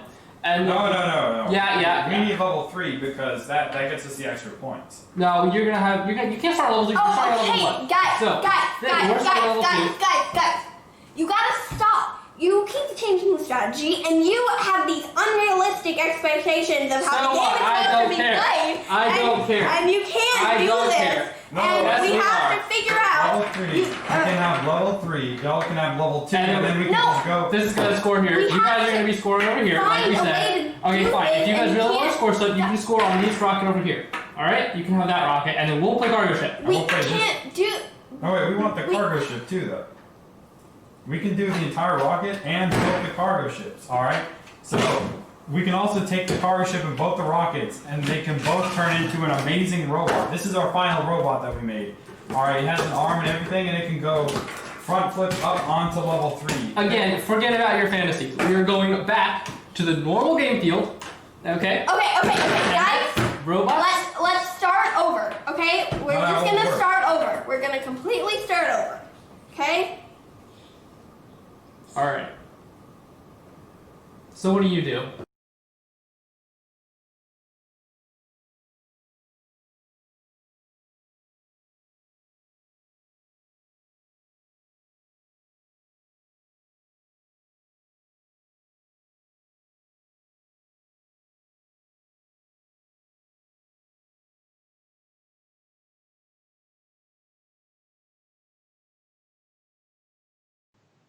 That's so true. Oh wait. War Room has to be one of my favorite videos. It was so much fun to record, and laughing with the people backstage has to be one of my favorite parts of the 2019 telethon. That's so true. We have some donors to thank. Thank you, Chuck Griggs, Andrew Belinsky, Jennifer Harand, Sheila Smith, and Eric Skiles for your donations. Now, we're going to do a live Q&A. Mr. Lukeman27 asked, you say you bring tools to competitions. How much work is done on the robot there? Well, we really try to do a lot of the work before competition, but we do end up sometimes doing last-minute fixes or things we didn't get to do before bag day or before the competition in general. And we also have tools in case we have a repair we need to make. Often, a mechanism will break on the field and we need some way to fix it. So we bring most of our tools that are easily transportable so that we can easily fix anything that breaks. Thank you all so much for the great questions. Keep sending them in because we'll do another live Q&A in a bit. Due to our current circumstances and our standing as a community team, COVID-19 has had a massive impact on our fundraising efforts. Many of the grants we've used in the past are redirected to COVID need, a critical need. But this leaves the Howdybots in a tough spot, and without your support, we may not be able to continue as a team beyond this season. That's why we're using the Howdython as the kickoff event for 6 entire months of fundraising events. If you would like to know how to donate to us and hashtag Save the Ranch, watch this handy video to learn how. Hi, I'm Ryland. We thank you for making a donation to the Howdybots and would like to make your donation experience as pleasant as possible. To do this, we're going to walk you through some of the donation features of this nonprofit organization. For those of you who prefer a more online experience, head over to our website at howdybots.org. Select individuals under the Support Us menu, then click the yellow Donate button to take you to PayPal. Before we continue the tour, we would like to introduce you to our Frequent Donors program. Our frequent donors make monthly donations to the Howdybots organization, and for the 2020 season, they will be receiving limited edition HowdyBot magnets. To make your donation monthly, just check the Make This a Monthly Donation box on the website. If you prefer a more personal experience during the telethon, you can call one of our students in the phone bank. The phone number is right there on the screen. If you prefer writing a check, sending it via Pony Express, make sure you make it out to ATX Robotics. We know you have many choices to donate your money, and we thank you for donating to the Howdybots.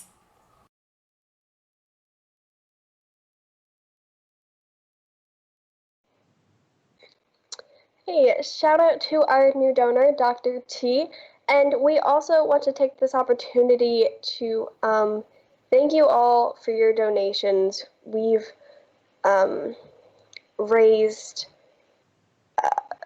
already raised 14,000 of our $20,000 goal. That's amazing. Thank you all so much. We appreciate everything you do. You're really helping us keep doing what we love, so thank you so much. And your contributions go towards our campaign to #SaveTheRanch. Be sure to call the number above, 737-218-6533, or go to our website to pledge a donation. Appreciate all the donations. Please remember that your donations are tax deductible through ATX Robotics, the 501c3 nonprofit that hosts the Howdybots. Also, a huge thank you to our 2021 sponsors so far. They are Integrated Metal Products, Microsoft, Best Buy, Walmart/Sam's Club, Dell, NASA, First in Texas, and First. We appreciate your support and helping us lay the foundation for our next season. Just a reminder that this is our 3rd annual telethon. We've been doing this since 2018. Have you ever wondered how we plan and prepare for the telethon? If so, your questions will be answered because we made a video all about the process.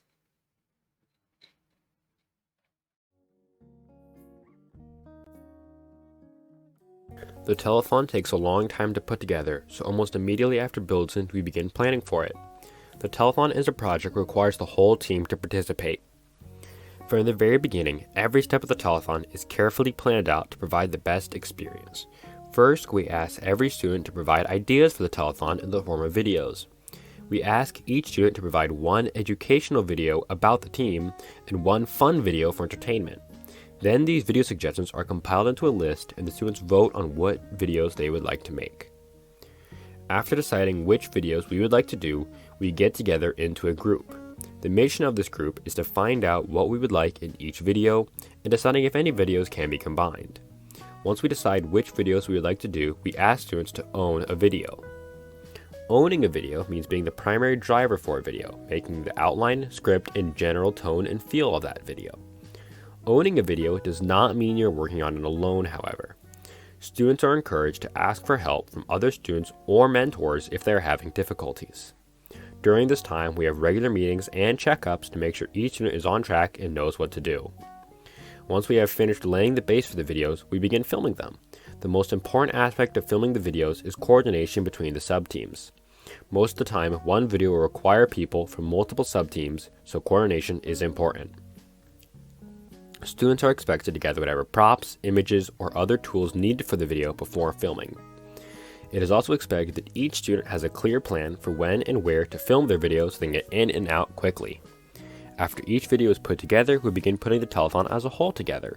Students and mentors work together to create the flow of the telethon, making sure each video is where it needs to be and making the telethon feel smooth. It is also at this point we begin marketing the telethon as a whole to spread the word. We also review each video to make sure there are no sudden jumps in volume. We also make sure each piece of technology needed to run the telethon is working fine. From the cameras to the microphone, every piece of technology is tested to ensure it can be used. Normally, we would have a tech check day, in which we would run a mock telethon to make sure each piece fits together smoothly.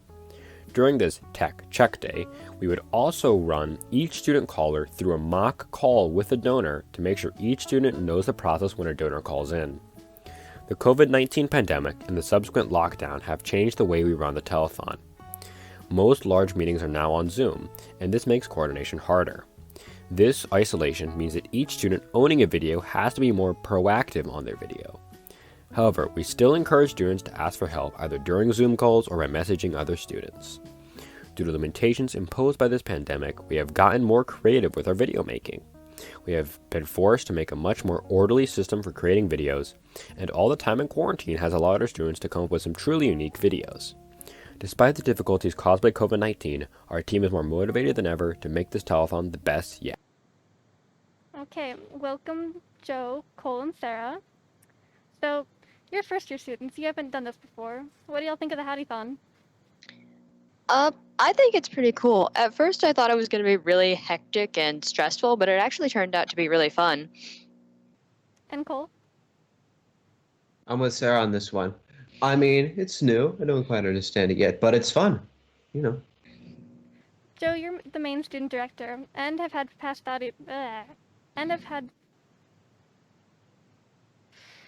Joe, you're the main student director and have been a host for past Howdythons. What's different this year? Has it gotten easier? Yeah, so I think in terms of knowing what we need to do, it has gotten easier because we've sort of created and established our routines and the timeline that we need to be on to make the telethon actually happen successfully. But this year, since it's mostly virtual, that adds a challenge, that adds a different level of communication that we need to be engaging in with each other. And so it's different, but it's a learning experience, and we're all figuring it out. But it's really fun. Thank you.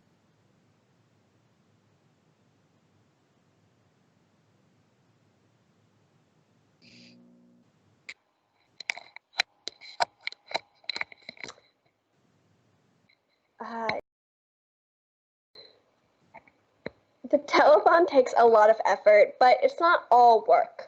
One of the best parts of the telethon is all the fun videos that come from it, like the old first field. I really loved filming the saddle scene when the students tried to ride a saddle that was perched on a sawhorse. We had students that were veteran horse riders to come and coach the other students, and it was very hilarious to see people try to balance. You just have to see it.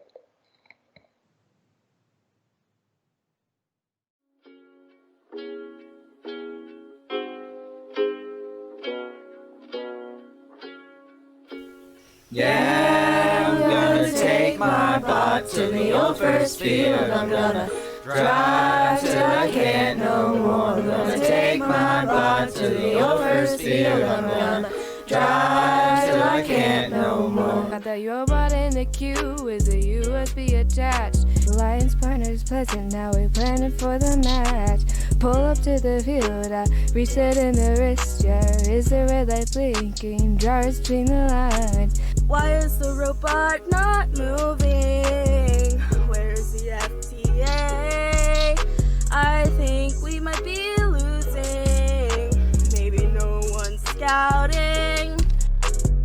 Go into the pit, now 10 minutes till the next match. Better cables loose or maybe wrong code branch. Oh please not a chain break or another sheared gear. Is that a slash bumper? Who borrowed a gaff tape? What do you mean he's in the bathroom?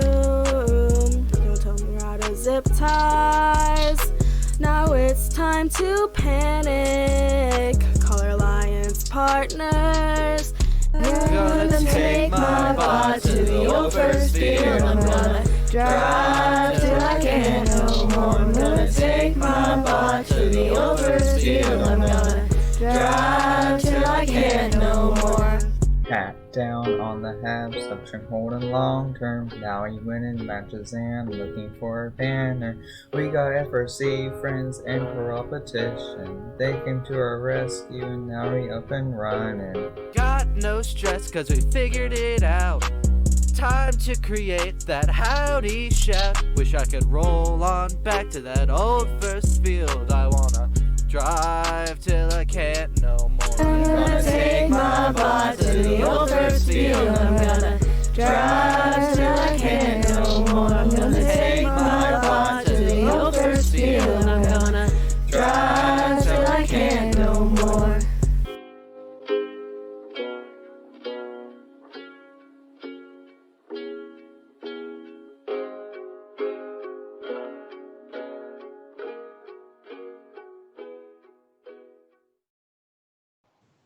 Old First Field is one of my favorite videos. It makes me laugh every time I watch it.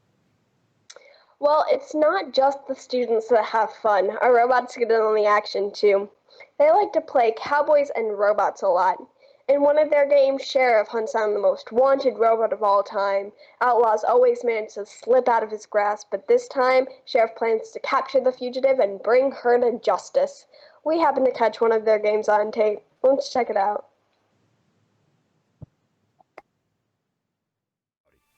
I'm the sheriff around these parts.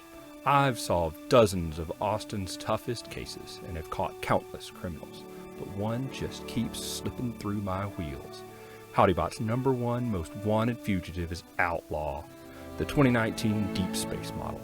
Today's the day I'm finally going to apprehend this runaway and bring her to justice. This is Henry, a known accomplice for many of Outlaw's escapes. Now, Henry, are we going to do this the easy way or the hard way? I'm not telling you anything. Looks like you chose the hard way. Fine. I don't know where she is. Zach was always the one she talked to. Now, that wasn't so difficult now, was it? Get me in contact with him. He's a tough one to crack.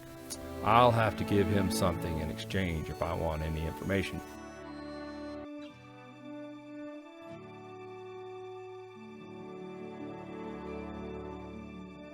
The flipper plays in the arcade. The flipper plays in the arcade. The flipper? As in dolphin? Or some kind of secret agent? Oh yeah! Flippers Club! So if the flipper is Outlaw, then what's the arcade? Of course! 2018 Power Up! That must mean Outlaw is playing with Pac-Bot. If there's one thing I know about Pac-Bot, it's that he loves playing outside. Ha! Gotcha now, Outlaw! After cornering Outlaw, she challenged me to a duel. I happily obliged.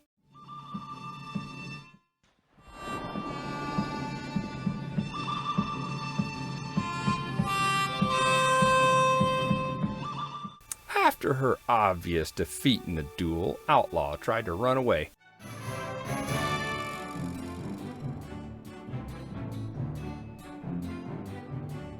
But I managed to catch her and finally bring her to justice.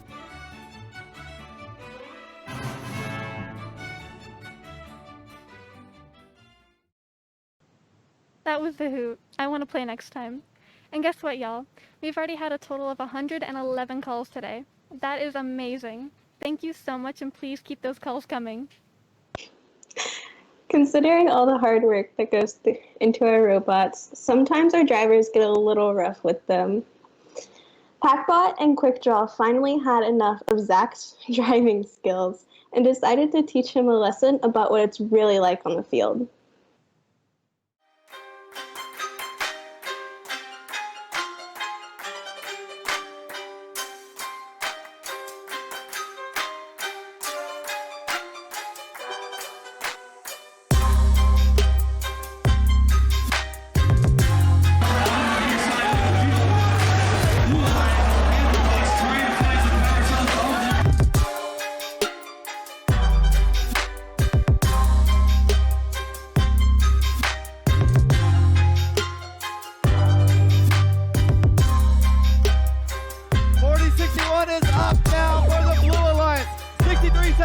In position. 5, 4, 3, 2, 1.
We have some new donors to thank. Thank you, Adam Fishman, Andrew Wilson, Bernadette Vogel, Shelley Knoll, Janie Skiles, Taylor Marchman, and Eric Skoltz. Thank you so much for making our next season possible. Each donation makes a huge difference.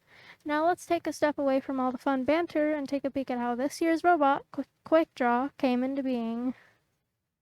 And welcome to the breakdown of each prototype. Today I'll be walking through our prototypes of the 2020 season. Let's start off with the intake.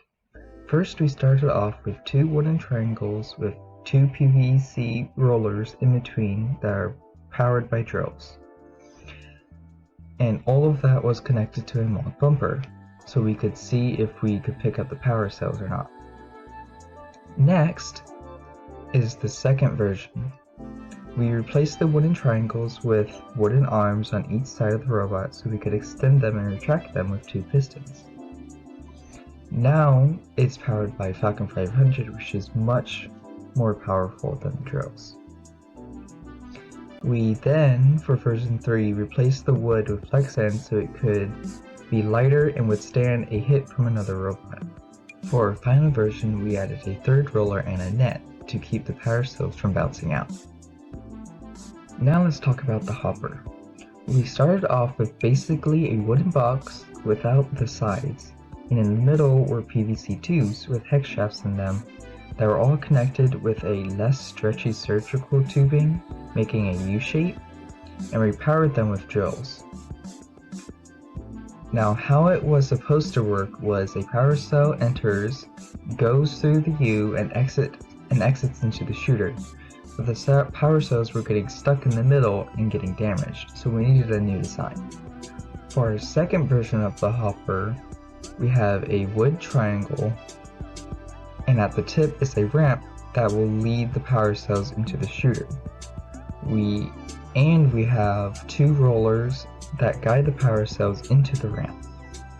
Now since it's made out of wood and some random tube stock, it tended to give insufficient data, so for our 3rd version, we replaced the wood parts with Lexan and the tube stock rollers with sheet metal rollers, and the ramp now has a wheel that is powered so it shoots the power cells quickly into the shooter. For our final version, we replaced all the Lexan parts with sheet metal to give it that nice sleek look. Next is our shooter. We started off with 2 wooden sides and a hood to help guide the ball. In the middle is a wheel that is being driven by Falcon 500, and since this was our first version, it didn't shoot the power cells very far, so we went off to make our second version. For our second version, we replaced the wood with metal so it would respond better to the speed of the wheel. How this one is set up, we have a wooden base so we could easily move it around. There are 4 metal poles holding up a sheet metal plate that has the hood to guide the balls, and the wheel to shoot them. And at the top of the hood is a metal bar to prevent the hood from bending back as a power cell gets shot. Now with this version, we could spin the wheel at higher speeds than before, which allowed us to shoot from a farther distance. But we still wanted to improve on it, so we decided to make a new shooter that hopefully greatly improve our shooting, but in the end, when we made it in real life, there were too many problems that we didn't have time to fix. So we ended up going back with the previous shooter, which worked great for what it is, but there was still a small problem with the shooter. The bar that we put on the hood to keep it from bending also prevented us from going under the trench, but luckily it was an easy fix. So for the final version of the shooter, we replaced the big bar with a smaller one, so now we can fit under the trench. Finally, we have the climber. Now since we could do different climbers to achieve the same goal, we decided to test 2. First, we started off by testing a telescoping climber. How we did it was we had 3 different size PVC pipes, 1 big, 1 medium, and 1 small. that were strung together, so when we tightened the rope, it brought up the next one, and so on. Next, we tested a scissor lift. It works just like an actual scissor, but multiple stacked on top of each other. Sadly, we never got a climber on the robot this year, but next year we surely will. Thanks for watching and have a lovely day. Did you see what happened to QuickDraw? Ouch. Hopefully this year we don't hit anything else in the replay of Infinite Recharge. This is going to be my 3rd year on the team, and I'm definitely looking forward to it. I can't wait to see how things have changed. Well, what was the game about last year? Well, I'll tell you when I can show you.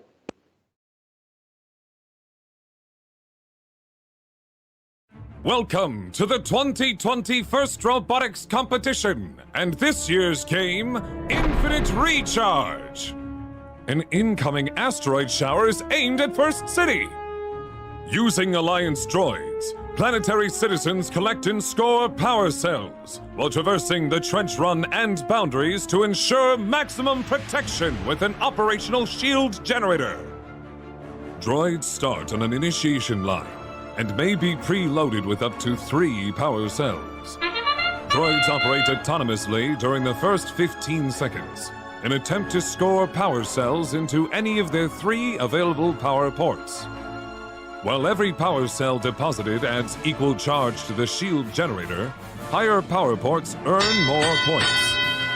Drivers then control their droids for 2 minutes and 15 seconds of teleoperated time. Power cells are collected from one of the 5 chutes in the loading bay, and then driven across the city to be scored in the low, outer, and inner ports.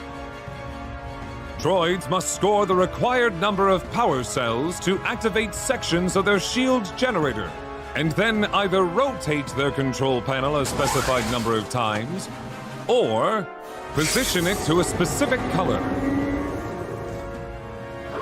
Near the end of the match, droids race to their rendezvous point to make their shield generator operational. Alliances are awarded bonus points for a level generator switch. The alliance that earns the most points wins the match. May the Force be with us all.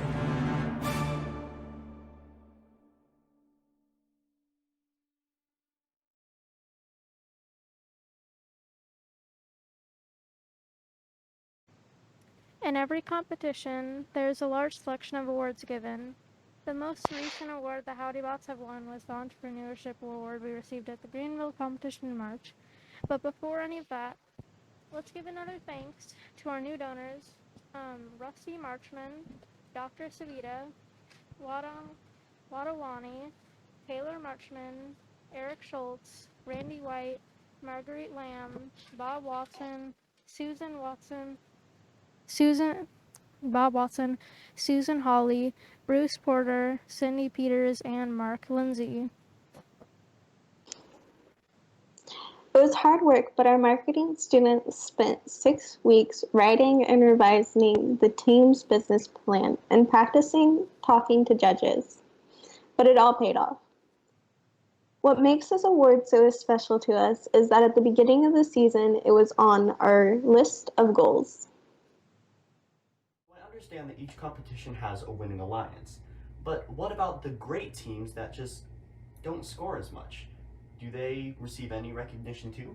Well, they actually do. So First Robotics Competition celebrates the excitement of competing both on and off the field with an award system, so that even the teams who don't win can still succeed. Different levels of competition offer a different selection of awards, all of which are from a pool of 25 total. Some of these awards regard innovation and creativity, whereas some are to recognize specific individuals for their contributions, and others focus on attributes of role model teams. That's awesome. What awards have the Howdybots won? We've won a variety of awards over the years, including Rookie All-Star, Rookie Inspiration, Imagery, Creativity, and Entrepreneurship. Each level of award helps the team create a foundation for the next, because the requirements continuously expand. The Entrepreneurship Award sounds very professional. What all went into achieving that? According to the official FIRST website, This award celebrates the entrepreneurial spirit and recognizes a team which has developed a comprehensive business plan in order to define, manage, and achieve the team's ongoing business. To be eligible, the team must bring a summary business plan to each event and be able to explain to the judges how the plan helps to ensure the team's continued participation in FIRST. So, what made the team want to start writing a business plan for this? Well, in the summer of 2018, 2 years after establishing ourselves as the Howdybots, we decided that it was about time to up our presence in the awards game and start aiming for the higher ranked awards, such as Entrepreneurship. We created an outline for a business plan and summary over the off-season, then the marketing sub-team spent time in the 2019 build season filling it in with our history, goals, setbacks, etc. We didn't win Entrepreneurship that season, but it was good to get some experience in what it takes. I understand that Howdybots won Entrepreneurship in 2020 though, correct? We did. Being in our 4th year, we had enough experience to really speak in detail about every aspect of the Howdybots. This includes how we overcome challenges, plan for future risks, make decisions as a team, maintain a memorable brand, budget, and fundraise for each year. All of the practices that need to be cultivated over time.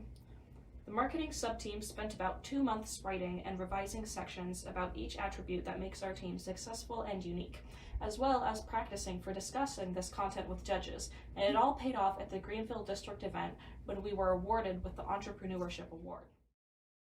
The Entrepreneurship Award, sponsored by Kleiner Perkins, Caulfield, and Byers, celebrates the entrepreneurial spirit by recognizing a team that has developed the framework for a comprehensive business plan in order to define, manage, and achieve the team's ongoing objectives. This team's robust business plan includes a sponsor benefits package that really stood out. They raised over $17,000 with a unique live fundraising event featuring comedy skits and competition videos. This team roped us in with their Texas-sized heart and shining stars. Congratulations, Team 6377! Wow, that sounds like a lot of work. Congratulations. Thank you. As you can see, there are a lot of different aspects of our team. We view ourselves as a small engineering firm in which every sub-team must work together to be successful. It's about more than the programming or the CAD work that goes into the robot. There's all of this behind-the-scenes work that goes on to make sure the team keeps going, such as getting sponsorships or designing things like t-shirts or banners and always having something to post on our social media platforms. Connecting with other teams and building relationships that extend beyond the competition can be really important. For instance, our relationship with 2468 helps us a lot because they're a mentoring team, so we can go to them for help sometimes. We know we can work well together, which boosts our reputation.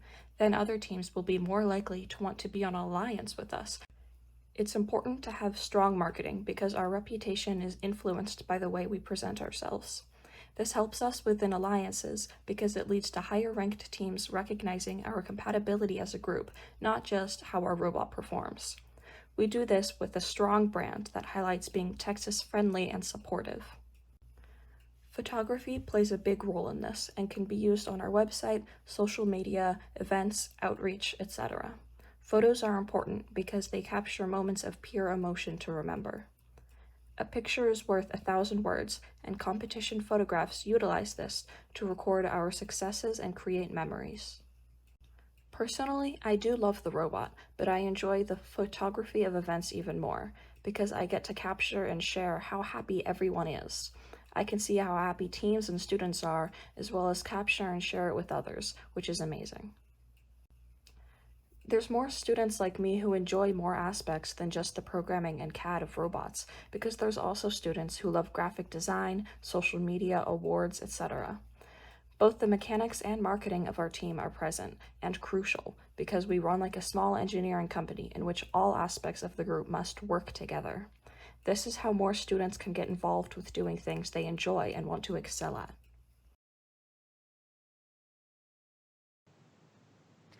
We want to again thank all of our donors. Y'all help us keep doing what we're doing.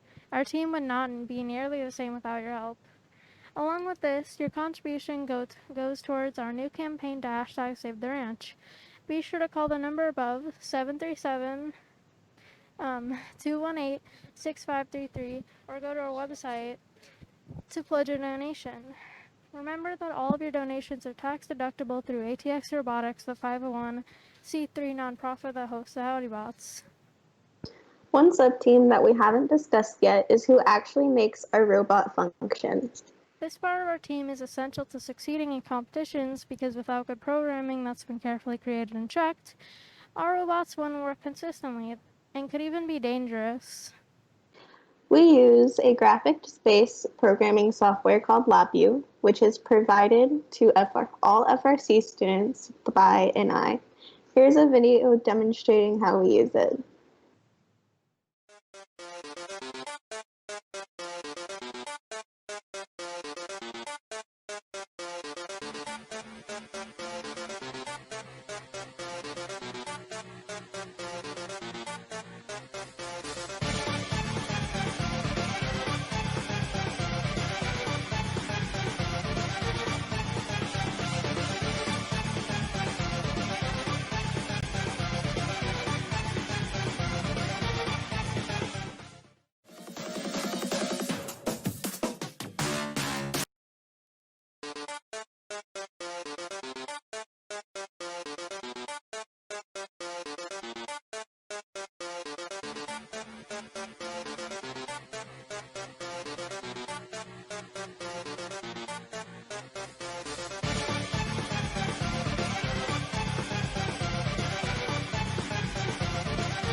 LabView is a programming environment and is a way for us to neatly program our robot based on the request from the drive team and the physical systems of the robot.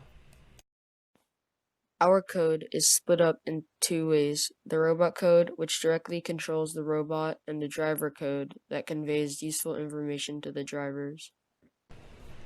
The robot code gets input from the drivers or autonomous scripts to control the systems on the robot. Our robot code has many classes. Each class controls a different system of the robot. A class is a self-contained bundle of code.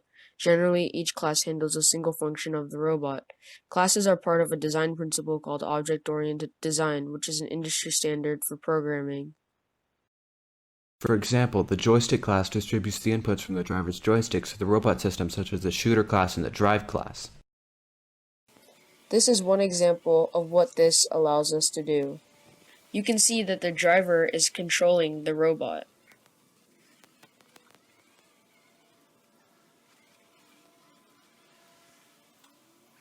At competition, the Field Management System, or FMS, controls the flow of information between the drivers and the robots.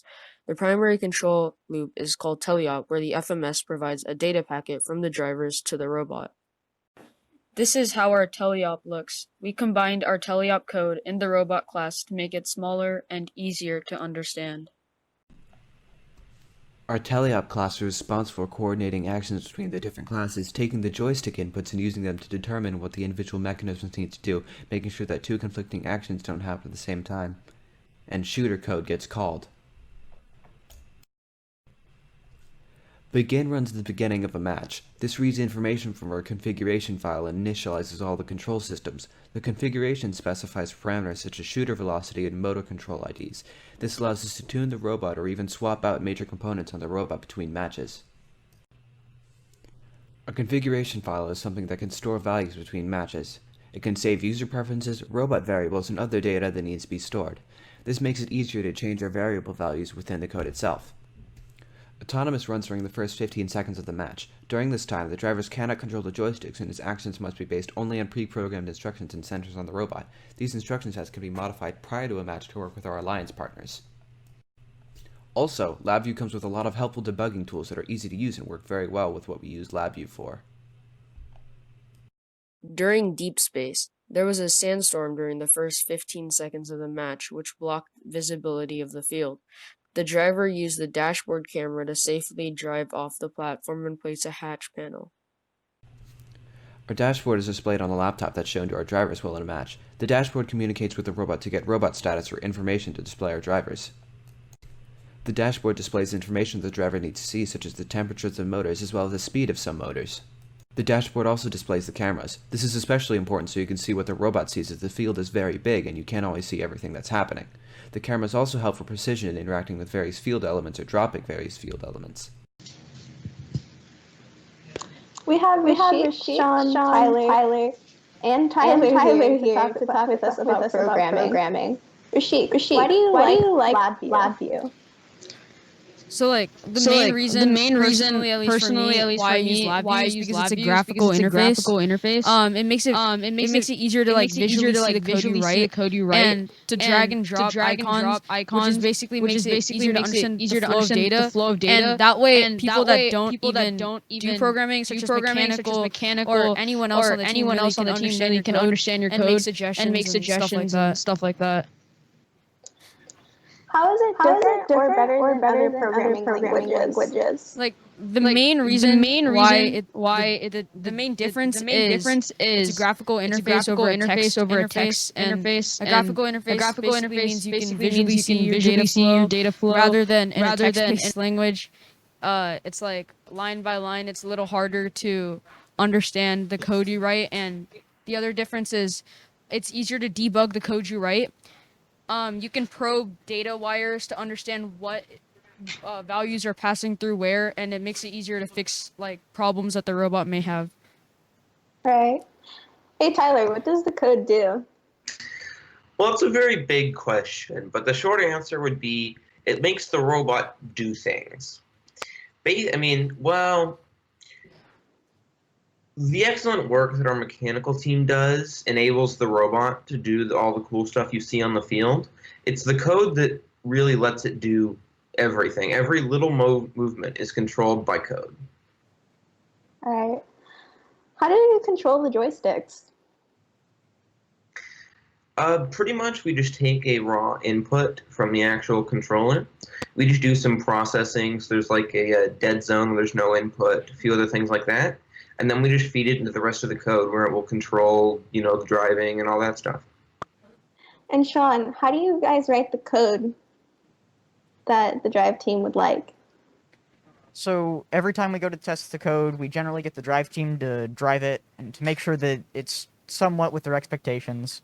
But like 2 or 3 times over build season, we have like a big hour-long meeting with the entire drive team to make sure that the code is exactly acting as they want and that it matches up with what they expected from the robot. How do you communicate with each other to merge separate pieces of code? So we use a form of Git that allows each programmer to work individually on their own piece of the code. And then throughout the build season, we merge that code together to create a full piece of code. And by compartmentalizing our code, so each programmer is writing code that's not really related to what anybody else is writing, it allows us to have smooth merges with minimal conflicts. Thank you so much for helping us understand code a little more.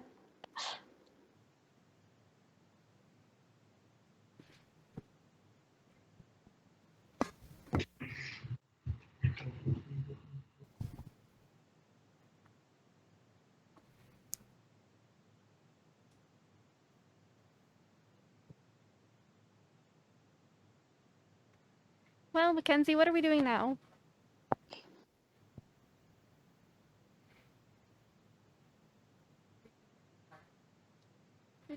Those donations are still pouring in, so we're gonna go into overtime. Thank you all so much for a successful telethon. Your donations mean so much to us.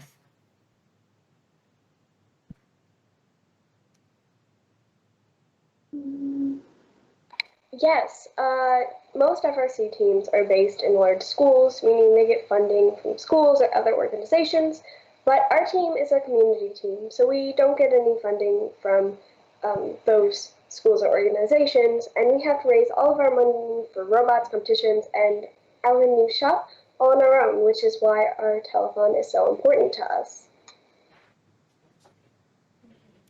Exactly. As you may be aware, the team recently moved into a larger shop.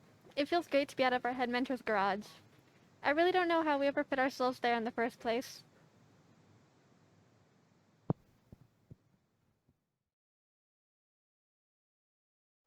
Howdy, I'm Kirven, and today I'm going to take you guys on a tour of our shop. So we're going to start here. These are our pick carts. So whenever we go to an event, we load all of our tools and nuts and bolts and spare parts onto these. We have 2 of these, and then we can roll them in and they work as mobile workbenches.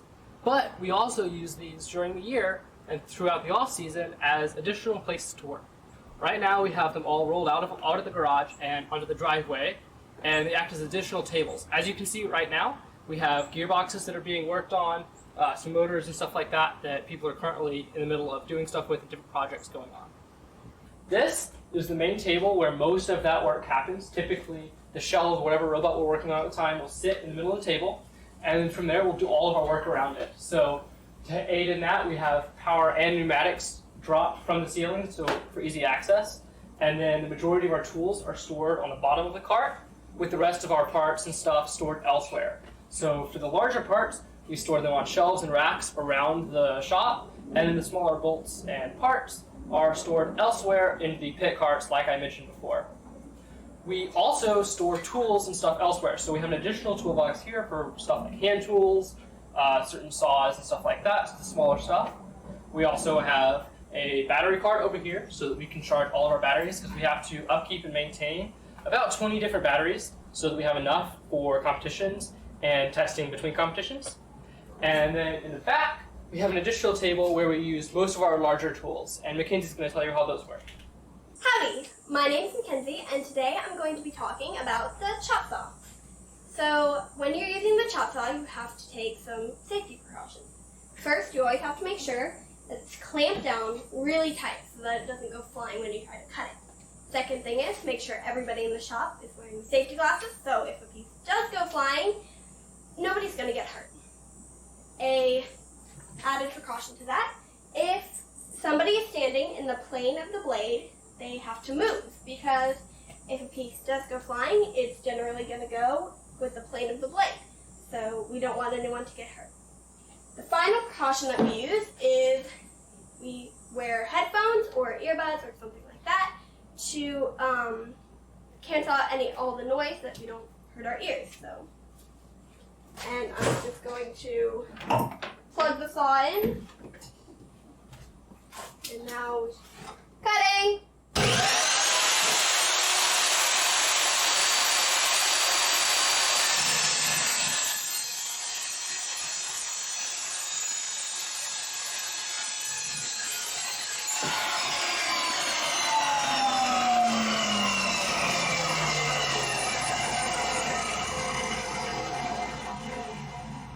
And that's how you use the chop saw.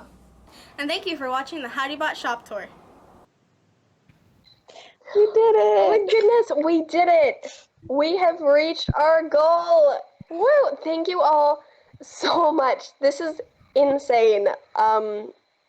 You have helped us exceed our goal and be able to continue as a team, keep our new shop.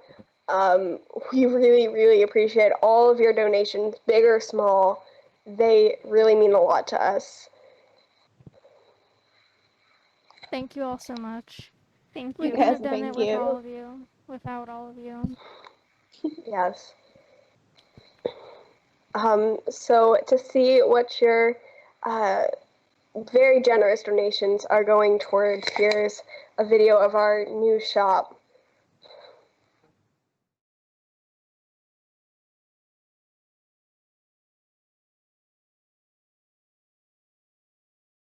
I'm not about to give up because I heard you say there's gonna be brighter days. There's gonna be brighter days. I won't stop, I'll keep my head up. No, I'm not here to stay. There's gonna be brighter days. There's gonna be brighter days. I just might bend, but I won't break. As long as I can see your face. When I wanna play along and right keeps going wrong and I can't seem to find my way.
trust might bend, but I won't break.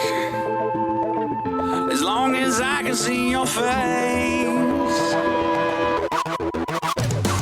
When life won't play along and right keeps going wrong and I can't seem to find my way, I know where I am found, so I won't let it drag me down. No, I'll keep dancing anyway.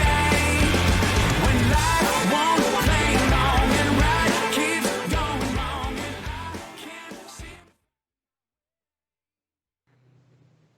We want to thank some of our other new donors: Brian Watson, Oliver Eikenberry, Cheryl Quattro, Mark Krigbaum, David and Betty Hobbs, Kurt McName, Mark Watson, Larissa Bourgeois, Ted Irani, Trevor Mitchell, Susie Nagel, Georgia Fontana, Catherine Robinson, and Amy Severs.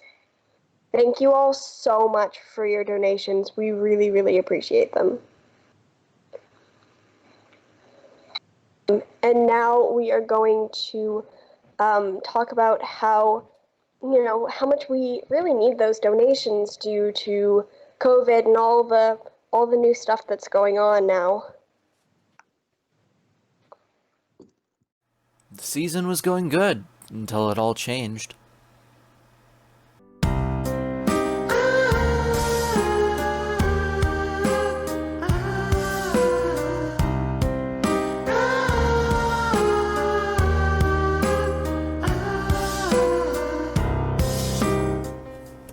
Even the mentors were stumped on how to proceed with the coming season. First they couldn't decide how to proceed, but later decided to start meeting again. After the break was decided upon, all the students were left bored, without any robotics shenanigans to keep them entertained. My name is Mackenzie, and when everything stopped with quarantine and all, it was kind of rough. I really missed all my friends, and yeah, I didn't really have that much to do anymore because everything stopped. And yeah, I just kind of, watched TV, read, didn't really do much productive, just because there wasn't really anything to do. And I was really upset that robotics, it stopped mid-season. It's going to be a really good season for us. So yeah, that was a big bummer. Hi, I'm John. I'm part of the Howdybots for about 3 years. When everything got shut down due to COVID, it was kind of a mixed feeling for me because I was homeschooled and I already took a lot of my classes online, so not much really changed in my day-to-day life. There were big changes to my schedule, most notably robotics basically getting shut down for 1 or 2 weeks until we could start getting everybody in meetings regularly. During all this time I had where I used to have robotics meetings or other physical stuff, I got around to reading a whole bunch of books, which I bought a while back, but never got around to reading. Hi, my name's Abby. When everything stopped, I felt scared at first, but then I realized everything was going to be okay. Then I felt worried about when I would see my friends again. I occupied myself by focusing on my work as much as I could, watching a lot of Netflix during the summer, playing a lot of games during the summer. But once school started, I worked on school. For a while, it almost felt like our robotics team was kind of in limbo, I guess you would say. We were struggling to get meetings online. We were trying to make sure everybody could communicate, get everybody figured out how to work Zoom and how to work Teams. It was also hard on me and a lot of other people because Howdybots was really the first time I had felt part of a wider community and part of a wider team. So having that kind of disappear for a little bit was really hard. During the lockdown without robotics was hard because I love robotics so much. I get to see my friends, I get to do something I love, and during the lockdown, that was hard. After a while, the mentors decided to start having Zoom calls to try and get some work down and progress in the season. Took some getting used to. All right, everybody, thank you for joining the meeting today. We have a lot to talk about with the telethon, and so I'm going to throw it over to Joe to give us an update and try to quiet my dog. Joe, take it away.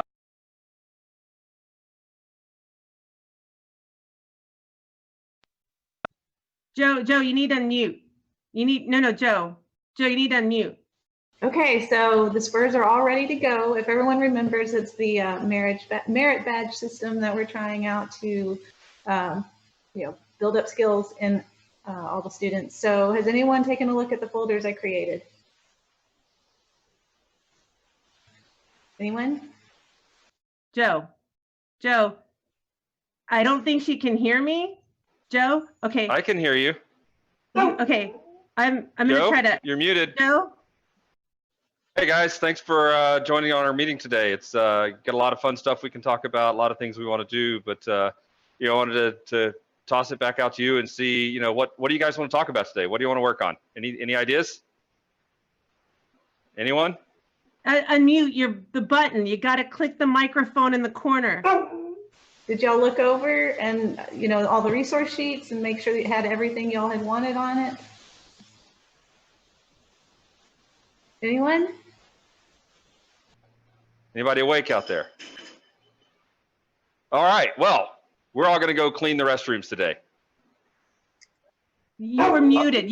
Listen, we'll come back to you. I got to move on to Rishik. Okay. Just we'll come back to you. Hey, Can you Rishik. hear me? Okay. What? No, hold on. Just, prepare for the telethon update. We're going to go to Rishik. Rishik, can you talk about your dashboard real quick and give us an update there? Okay, no, you're muted. It is really nice that we're doing online meetings now, and I was really excited when we started those because, yeah, it's nice to see everyone. I missed everybody. Like, it's different when you can't meet in person, but it's still fun to be able to see everyone. When robotics started back up again, I decided to stay virtual because it was safer for me and my family. But it was also really nice to see robotics start up again. We finally started figuring out how to work online and get everything set up. Our meetings became more scheduled. We started to really get working on some big projects, and we finally moved into a new shop.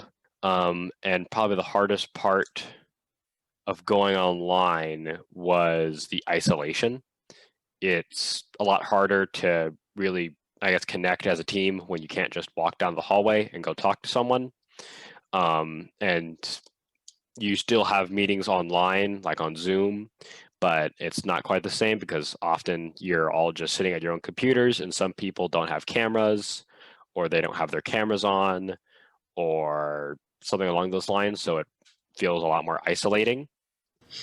The hardest part about being virtual is it's much harder to keep yourself on task.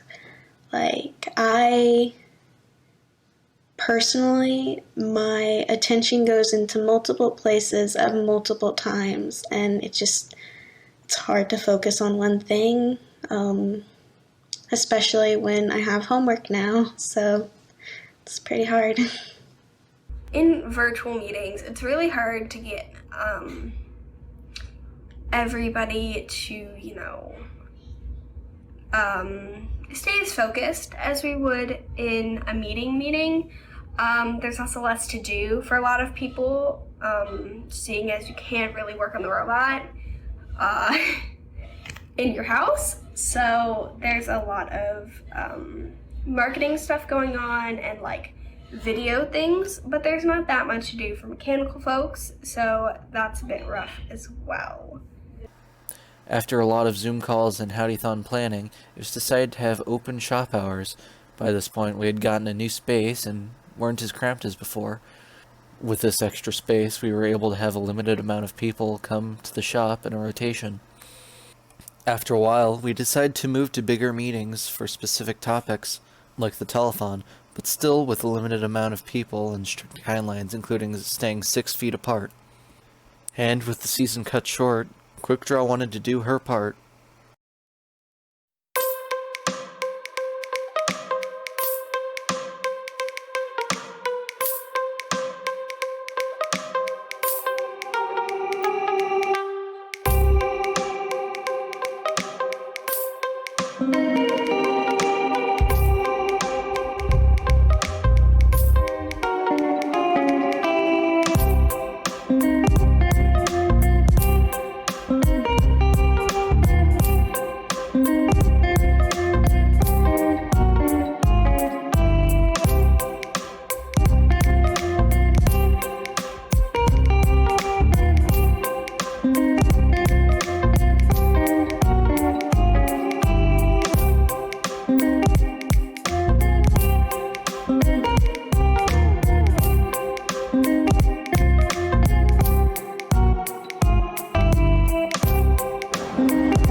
We made our $20,000 goal, so the time has come to cut Scott's hair, which he has been growing out since the pandemic started. One of our students, Sean, has volunteered to be Scott's barber today. So, what kind of cut do you want? Just like a little bit off the top, some off the back? Well, it's been about 9 months, so use your best judgment. Oh, that's a great idea.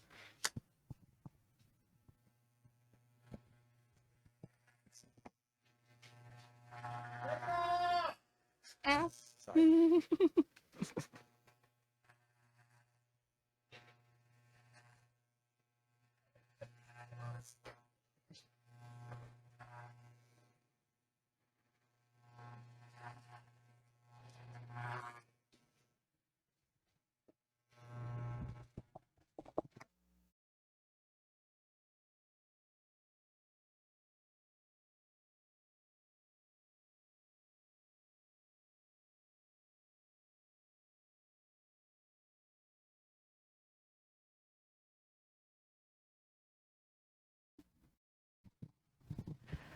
This might be our barber, Sean's first time with the clippers. So we are taking note of his technique, and we might be needing to create a new spur on how to properly shave a mentor's head should you exceed your goal. And if those donations keep coming in, we're at $23,000. It looks like another mentor will be up to have their head shaved. Thank you very much for these donations. And I think after this is completed, we have a lot more thank yous to give. So enjoy this moment. I know our students are.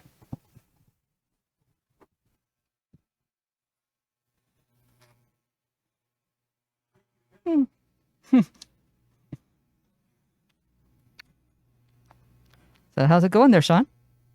It's going pretty good. Just taking all of it off the sides. Then we might decide to do something even more fancy, depending on how it goes. Oh, great. If you raise another $20,000, can you build a hair cutting robot? We'd like to see that autonomous feature. John, can you program that? No, I am not not qualified to make a haircutting robot, unless if you're okay with some minor lawsuits.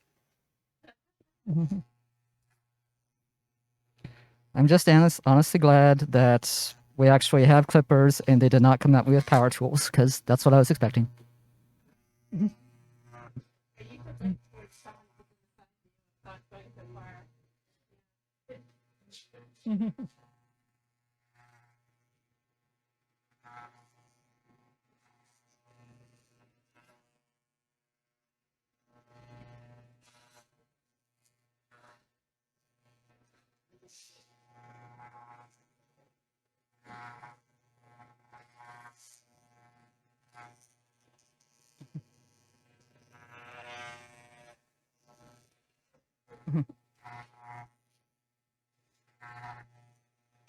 I love Sean's technique. It's almost like he's battling my hair with a lightsaber. Thank you. It feels like that. Yeah. Oh, great. Okay.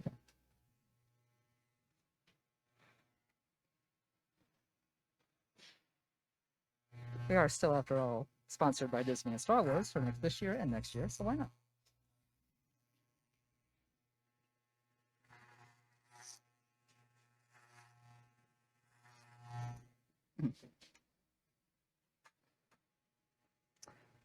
So that's my barber, Sean. I feel like I need some jokes. I need the barbershop experience. So you got any jokes for me? I am currently jokeless. I'm in between joke distributors. I normally have my joke guy, but he is indisposed as of this moment.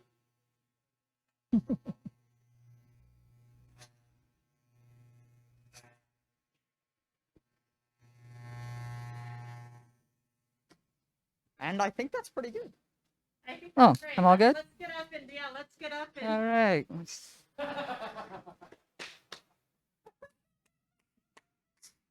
All right. All good? Okay. All right. Woo. All right. It's a horse's mane. So I would like to announce the name of Scott's haircut is a horse's mane. Let's turn around one more time. Yeah. Yeah. One of the students suggested that you trot off screen. All right.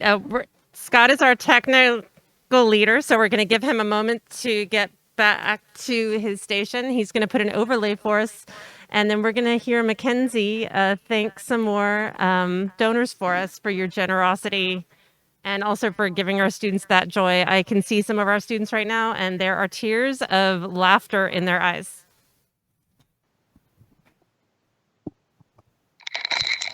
Yes, that was some great fun. But I would really like to thank some donors. We are at 23,400 dollars, not donors. That is incredible. Thank you all so much. Thank you. But now we're going to thank some people. So we have Lynette Muhammad, Jeff Lathan, Priya Paul, Monica Lee, Lori Hale, Joseph Longlinay, Chris Cherry, Patricia Bivy. Yes, thank you all so much. We really, really appreciate your donations. You help our team succeed and become able to do more things like this. Yes, and so now we really want to ask our head mentor to say a few words. He helps our team move along. And so, Whoop, gotta watch out not slip on all the hair here. So, I really appreciate all of you donors out there today. It's this has been a spectacular fundraiser for us, and I always want to come on and say, folks, we can't do this without your support, and your support really does mean a lot to us, and we want to thank you in any way we possibly can. But the thing that I find most rewarding about this is not the smiles on the kids' faces today when they've just managed to raise over $23,000 in 2.5 hours, but the smiles that come onto their faces when we go to the competitions and we field a strong robot. But more importantly, when they have that accomplishment of building something that works, that they've put their blood, sweat, and tears into, and coming out the other side with new knowledge, with new things to contribute to their team, but also as they go forward in life, new things they can take forward and make themselves better and provide more into our communities and into our societies. And I think that building this basis of STEM education and of the knowledge, the practical knowledge that the students get in this program is invaluable. And we couldn't do it without your support. Again, I can't thank you enough for all of these donations. Wow. I mean, 2.5 hours here, $23,000. This is, one of the best fundraisers we've ever done. We're a little bit shy of getting Austin's hair and a little bit further shy of getting mine, but I'll take it. If you guys can get us there, I'll take it off. But no, really appreciate everybody's time today. Appreciate you watching, and I think there's a little bit more for you to see. We got a few more names that popping up on the list. So we had a few more donors come in. So Patricia Spivey, John Besselo, April Morley, and Stephen Quinta. Thank you from the bottom of my heart. On behalf of all the students, thank you very much. We appreciate your support. With that, I'm going to hand it back to the students. Who's on? Thank you, Evan. They're sneaking in. Yes, thank you so much, Evan. Yes, you guys really mean a lot to us. I know that I really love robotics, and I know everyone who's here has so much fun doing the competitions, building the robots, and you help us make that happen. So, what video should we watch next? Do you have a favorite, Amelia? Probably War Room. That's a good one. Scott, can you dial up War Room?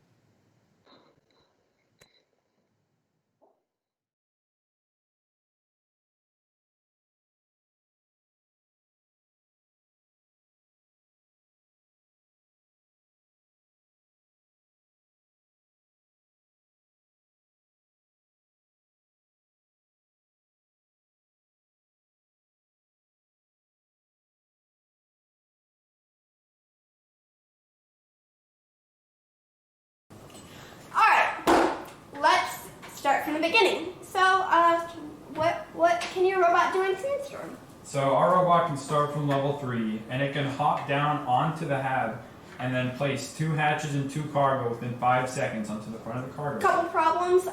One, you can't start from level 3. That's not you can't do that. Also, you can't hold more than one. Yeah, so my robot's pretty cool too. So we're gonna start on level 2, then we're gonna come off, and we're gonna drive over here to the rocket. And we're going to start by hatching up all of the rocket, and then work up some cargo. Well, here's the problem. We can actually do both rockets within the time of the match. So if you can just go play on the cargo ship, that would be better. How about you play on the cargo ship?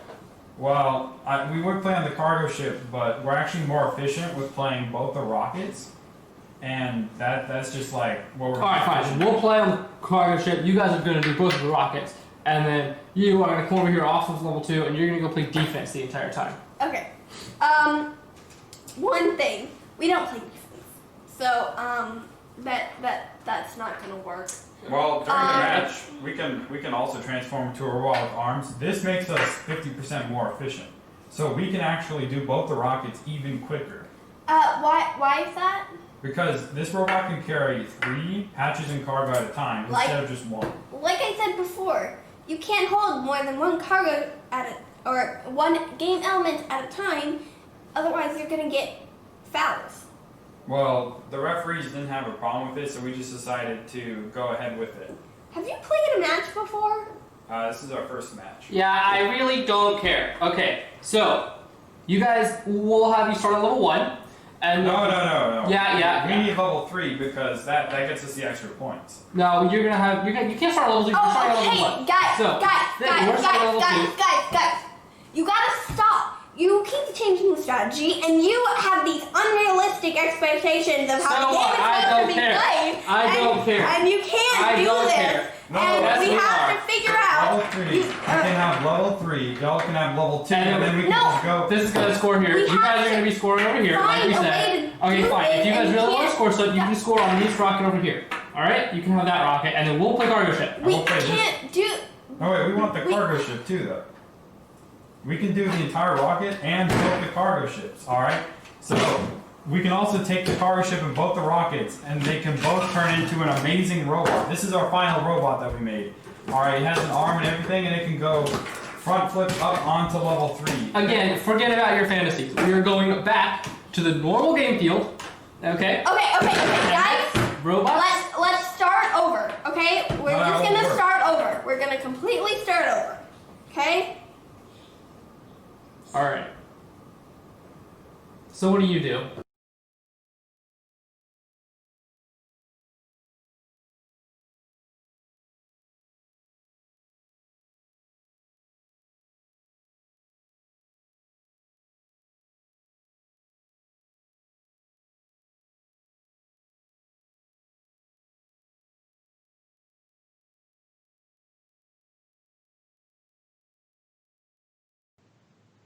On that little end screen, you just saw the founder of First, Woody Flowers. We are so grateful for him, and he means a lot to us. He's sadly passed. However, to lighten the room, we are going to watch our own intro, because it is very fun.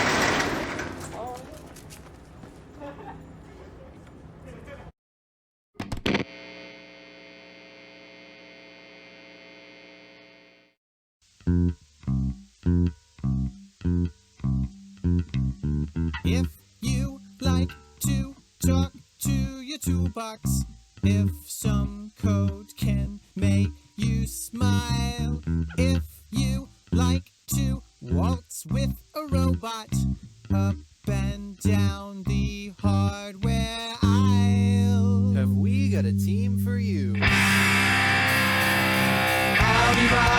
HowdyBot, HowdyBot, HowdyBot, HowdyBot, HowdyBot, HowdyBot, HowdyBot. Guarantee we are friendly, gotta be HowdyBots. Marketing, programming, getting HowdyBots. Prototype, market hype, blinding light, HowdyBots. There's never HowdyBot. There's never HowdyBot. It's time for Howdython.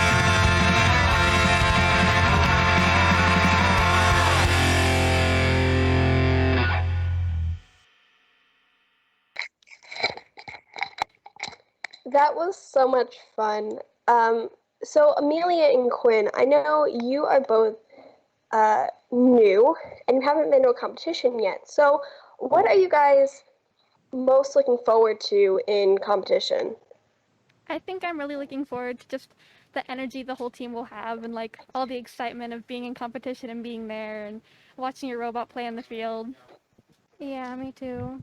It's mostly that and just being there because I've always wanted to be on the team. Oh, that's awesome. Yeah.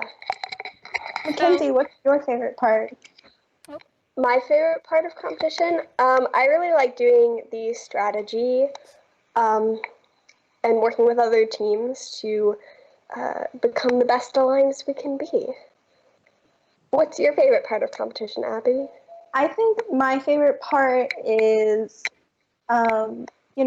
walking with the team, taking pictures, and overall seeing everyone so happy and excited to be around the field or in the pits or at the stands. It's amazing. It's like, oh my gosh, you're truly happy. Like you're truly a part of something. It feels amazing. Oh yeah. Community is a very big part of First. Actually, we have a video called More Than Robots that is kind of based around what's other than the robot, if we want to watch that.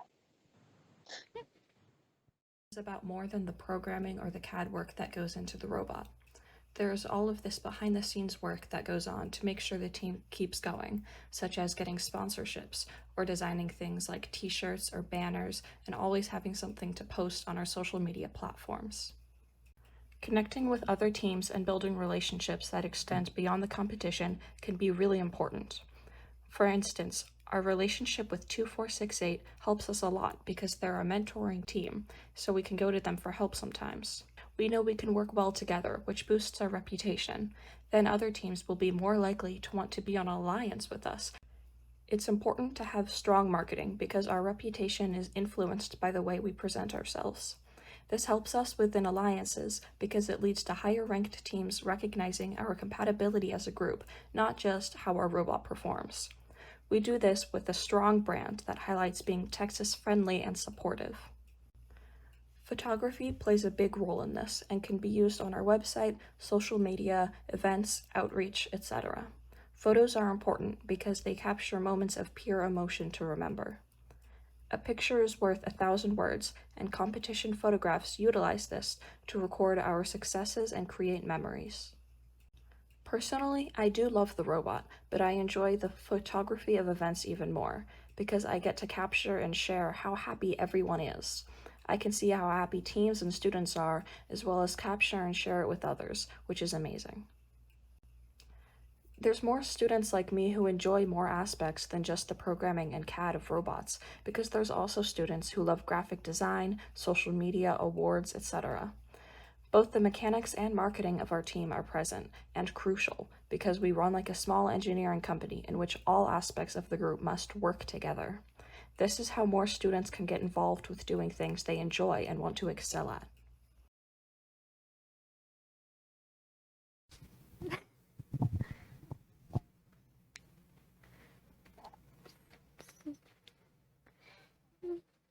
I'm not sure. Have you enjoyed the telethon? Has it been a good experience? Yeah, definitely. What's been like your favorite part? Quinn, what was your favorite part about the telethon? I really liked preparing it with everyone and just like seeing everything come together, from just like talking about what we want to do, what videos we want to make, to seeing them actually happen and turn into videos that we can watch. I agree with your favorite that. part? Probably it all coming together also, and just letting it all play out. Abby, Mackenzie, what do y'all like about the telethon? I think my favorite part so far has been how chaotic it is. It is very stressful. However, we're working through it. And we're doing a great job, I think so, in my opinion, and it's very exciting. What about you, Mackenzie? My favorite part is really when we work together to do things. I always really like making videos with other people. We always end up having such a fun time, and yeah, that's probably my favorite. There is a fun video that I think we should watch, which is Sheriff Always Gets His Bots. Oh, yeah. Very Great fun video to film. That's a good one. I'm the sheriff around these parts. I've solved dozens of Austin's toughest cases and have caught countless criminals, but one just keeps slipping through my wheels. Howdybot's #1 most wanted fugitive is Outlaw, the 2019 Deep Space model. Today's the day I'm finally going to apprehend this runaway and bring her to justice. This is Henry, a known accomplice for many of Outlaw's escapes. Now, Henry, are we going to do this the easy way or the hard way? I'm not telling you anything. Looks like you chose the hard way. Fine. I don't know where she is. Zach was always the one she talked to. Now, that wasn't so difficult now, was it? Get me in contact with him. He's a tough one to crack. I'll have to give him something in exchange if I want any information.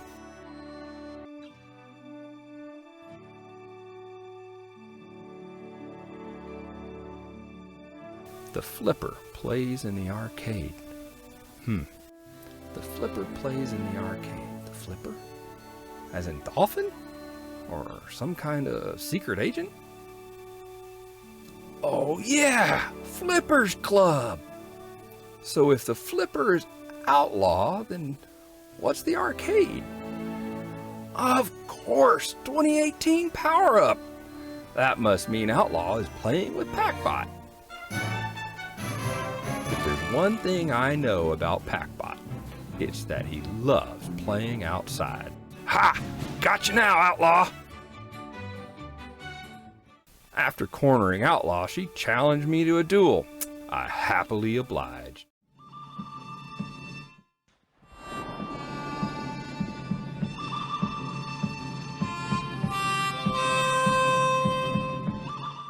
After her obvious defeat in the duel, Outlaw tried to run away.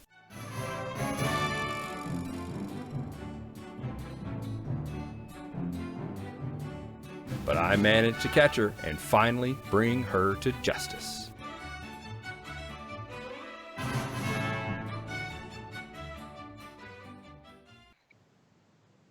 So, over the pandemic, I know I've been watching a lot of movies, but what about y'all? What movies have you been watching? I'm not a big movie person, but I did end up going to see Beetlejuice with my family. Oh. I did get to rewatch Infinity War with my family a few months ago. Similarly, I've been watching all the Marvel movies with my little siblings. I know our robots love watching movies, and we have video proof that they love watching movies if we want to watch. So let's watch.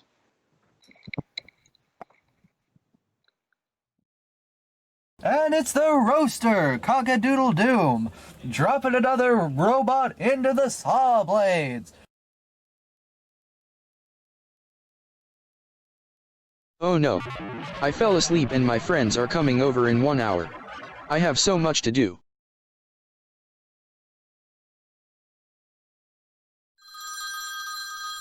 Hi, welcome to Double Dave's. How may I help you? Hi, I would like a pizza with nuts, bolts, and extra grease. Nuts and oats? Yeah, I guess. Sure, we'll get that to you on the Double Dave's. Can you tell us your address? The Howdy Bot's shop. Got the snacks. My garage is such a mess. I need to clean up to find the movie.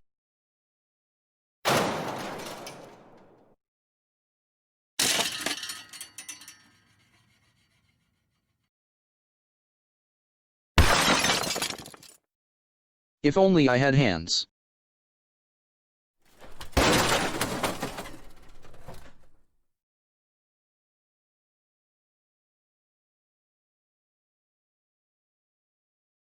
There it is.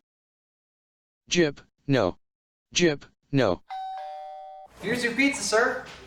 One nuts and oats pizza for Mr. Pac-Bot.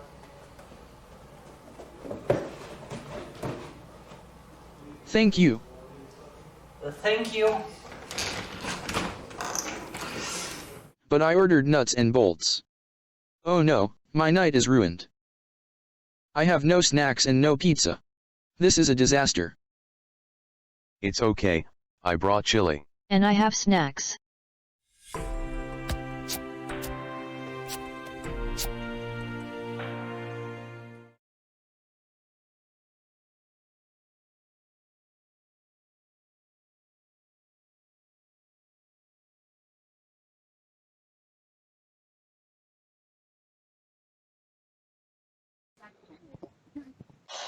Alrighty, so I think we all saw this last competition, but when Zach was driving the robot, and it scared me so much when I was down there taking photos, he slammed into the little table bit.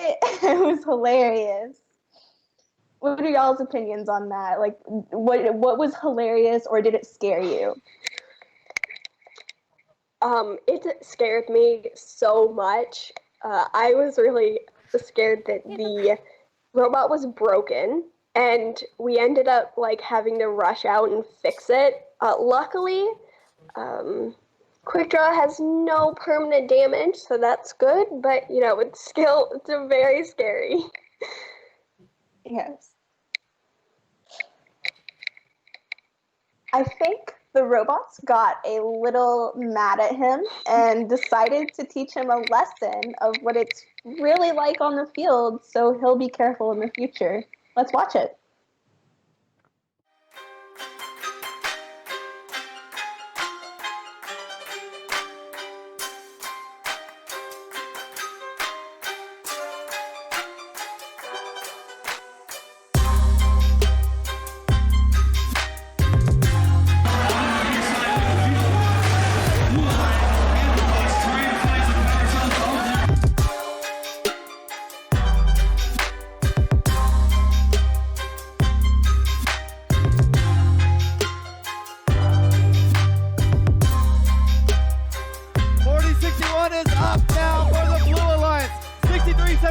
in position. 5, 4, 3, 2, 1.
Well, we've come to the end of this year's telethon. Thank you all so much to everyone who tuned in to watch and to the donors who helped us raise a total of $24,503. That is amazing. Thank you guys so much. This is truly incredible, and you're helping us succeed as a team and be able to keep doing what we love. You guys are the reason we're here, and we are so grateful. And we're so happy to have you all here, especially our donors. If you didn't get a chance to donate today, Forrest Page, Gerald Page, Jeff Autry. and if you didn't get a chance to donate today, you can always donate through our website. And again, we thank you so much. COVID-19 has hit everyone hard, and the Howdybots are no exception. Donors like you are crucial to us being able to continue as a team. Donate and help us #save the ranch. And now, we're going to pie our mentor in the face. Because that is a great ending. I think we're all Thank very you. excited for this.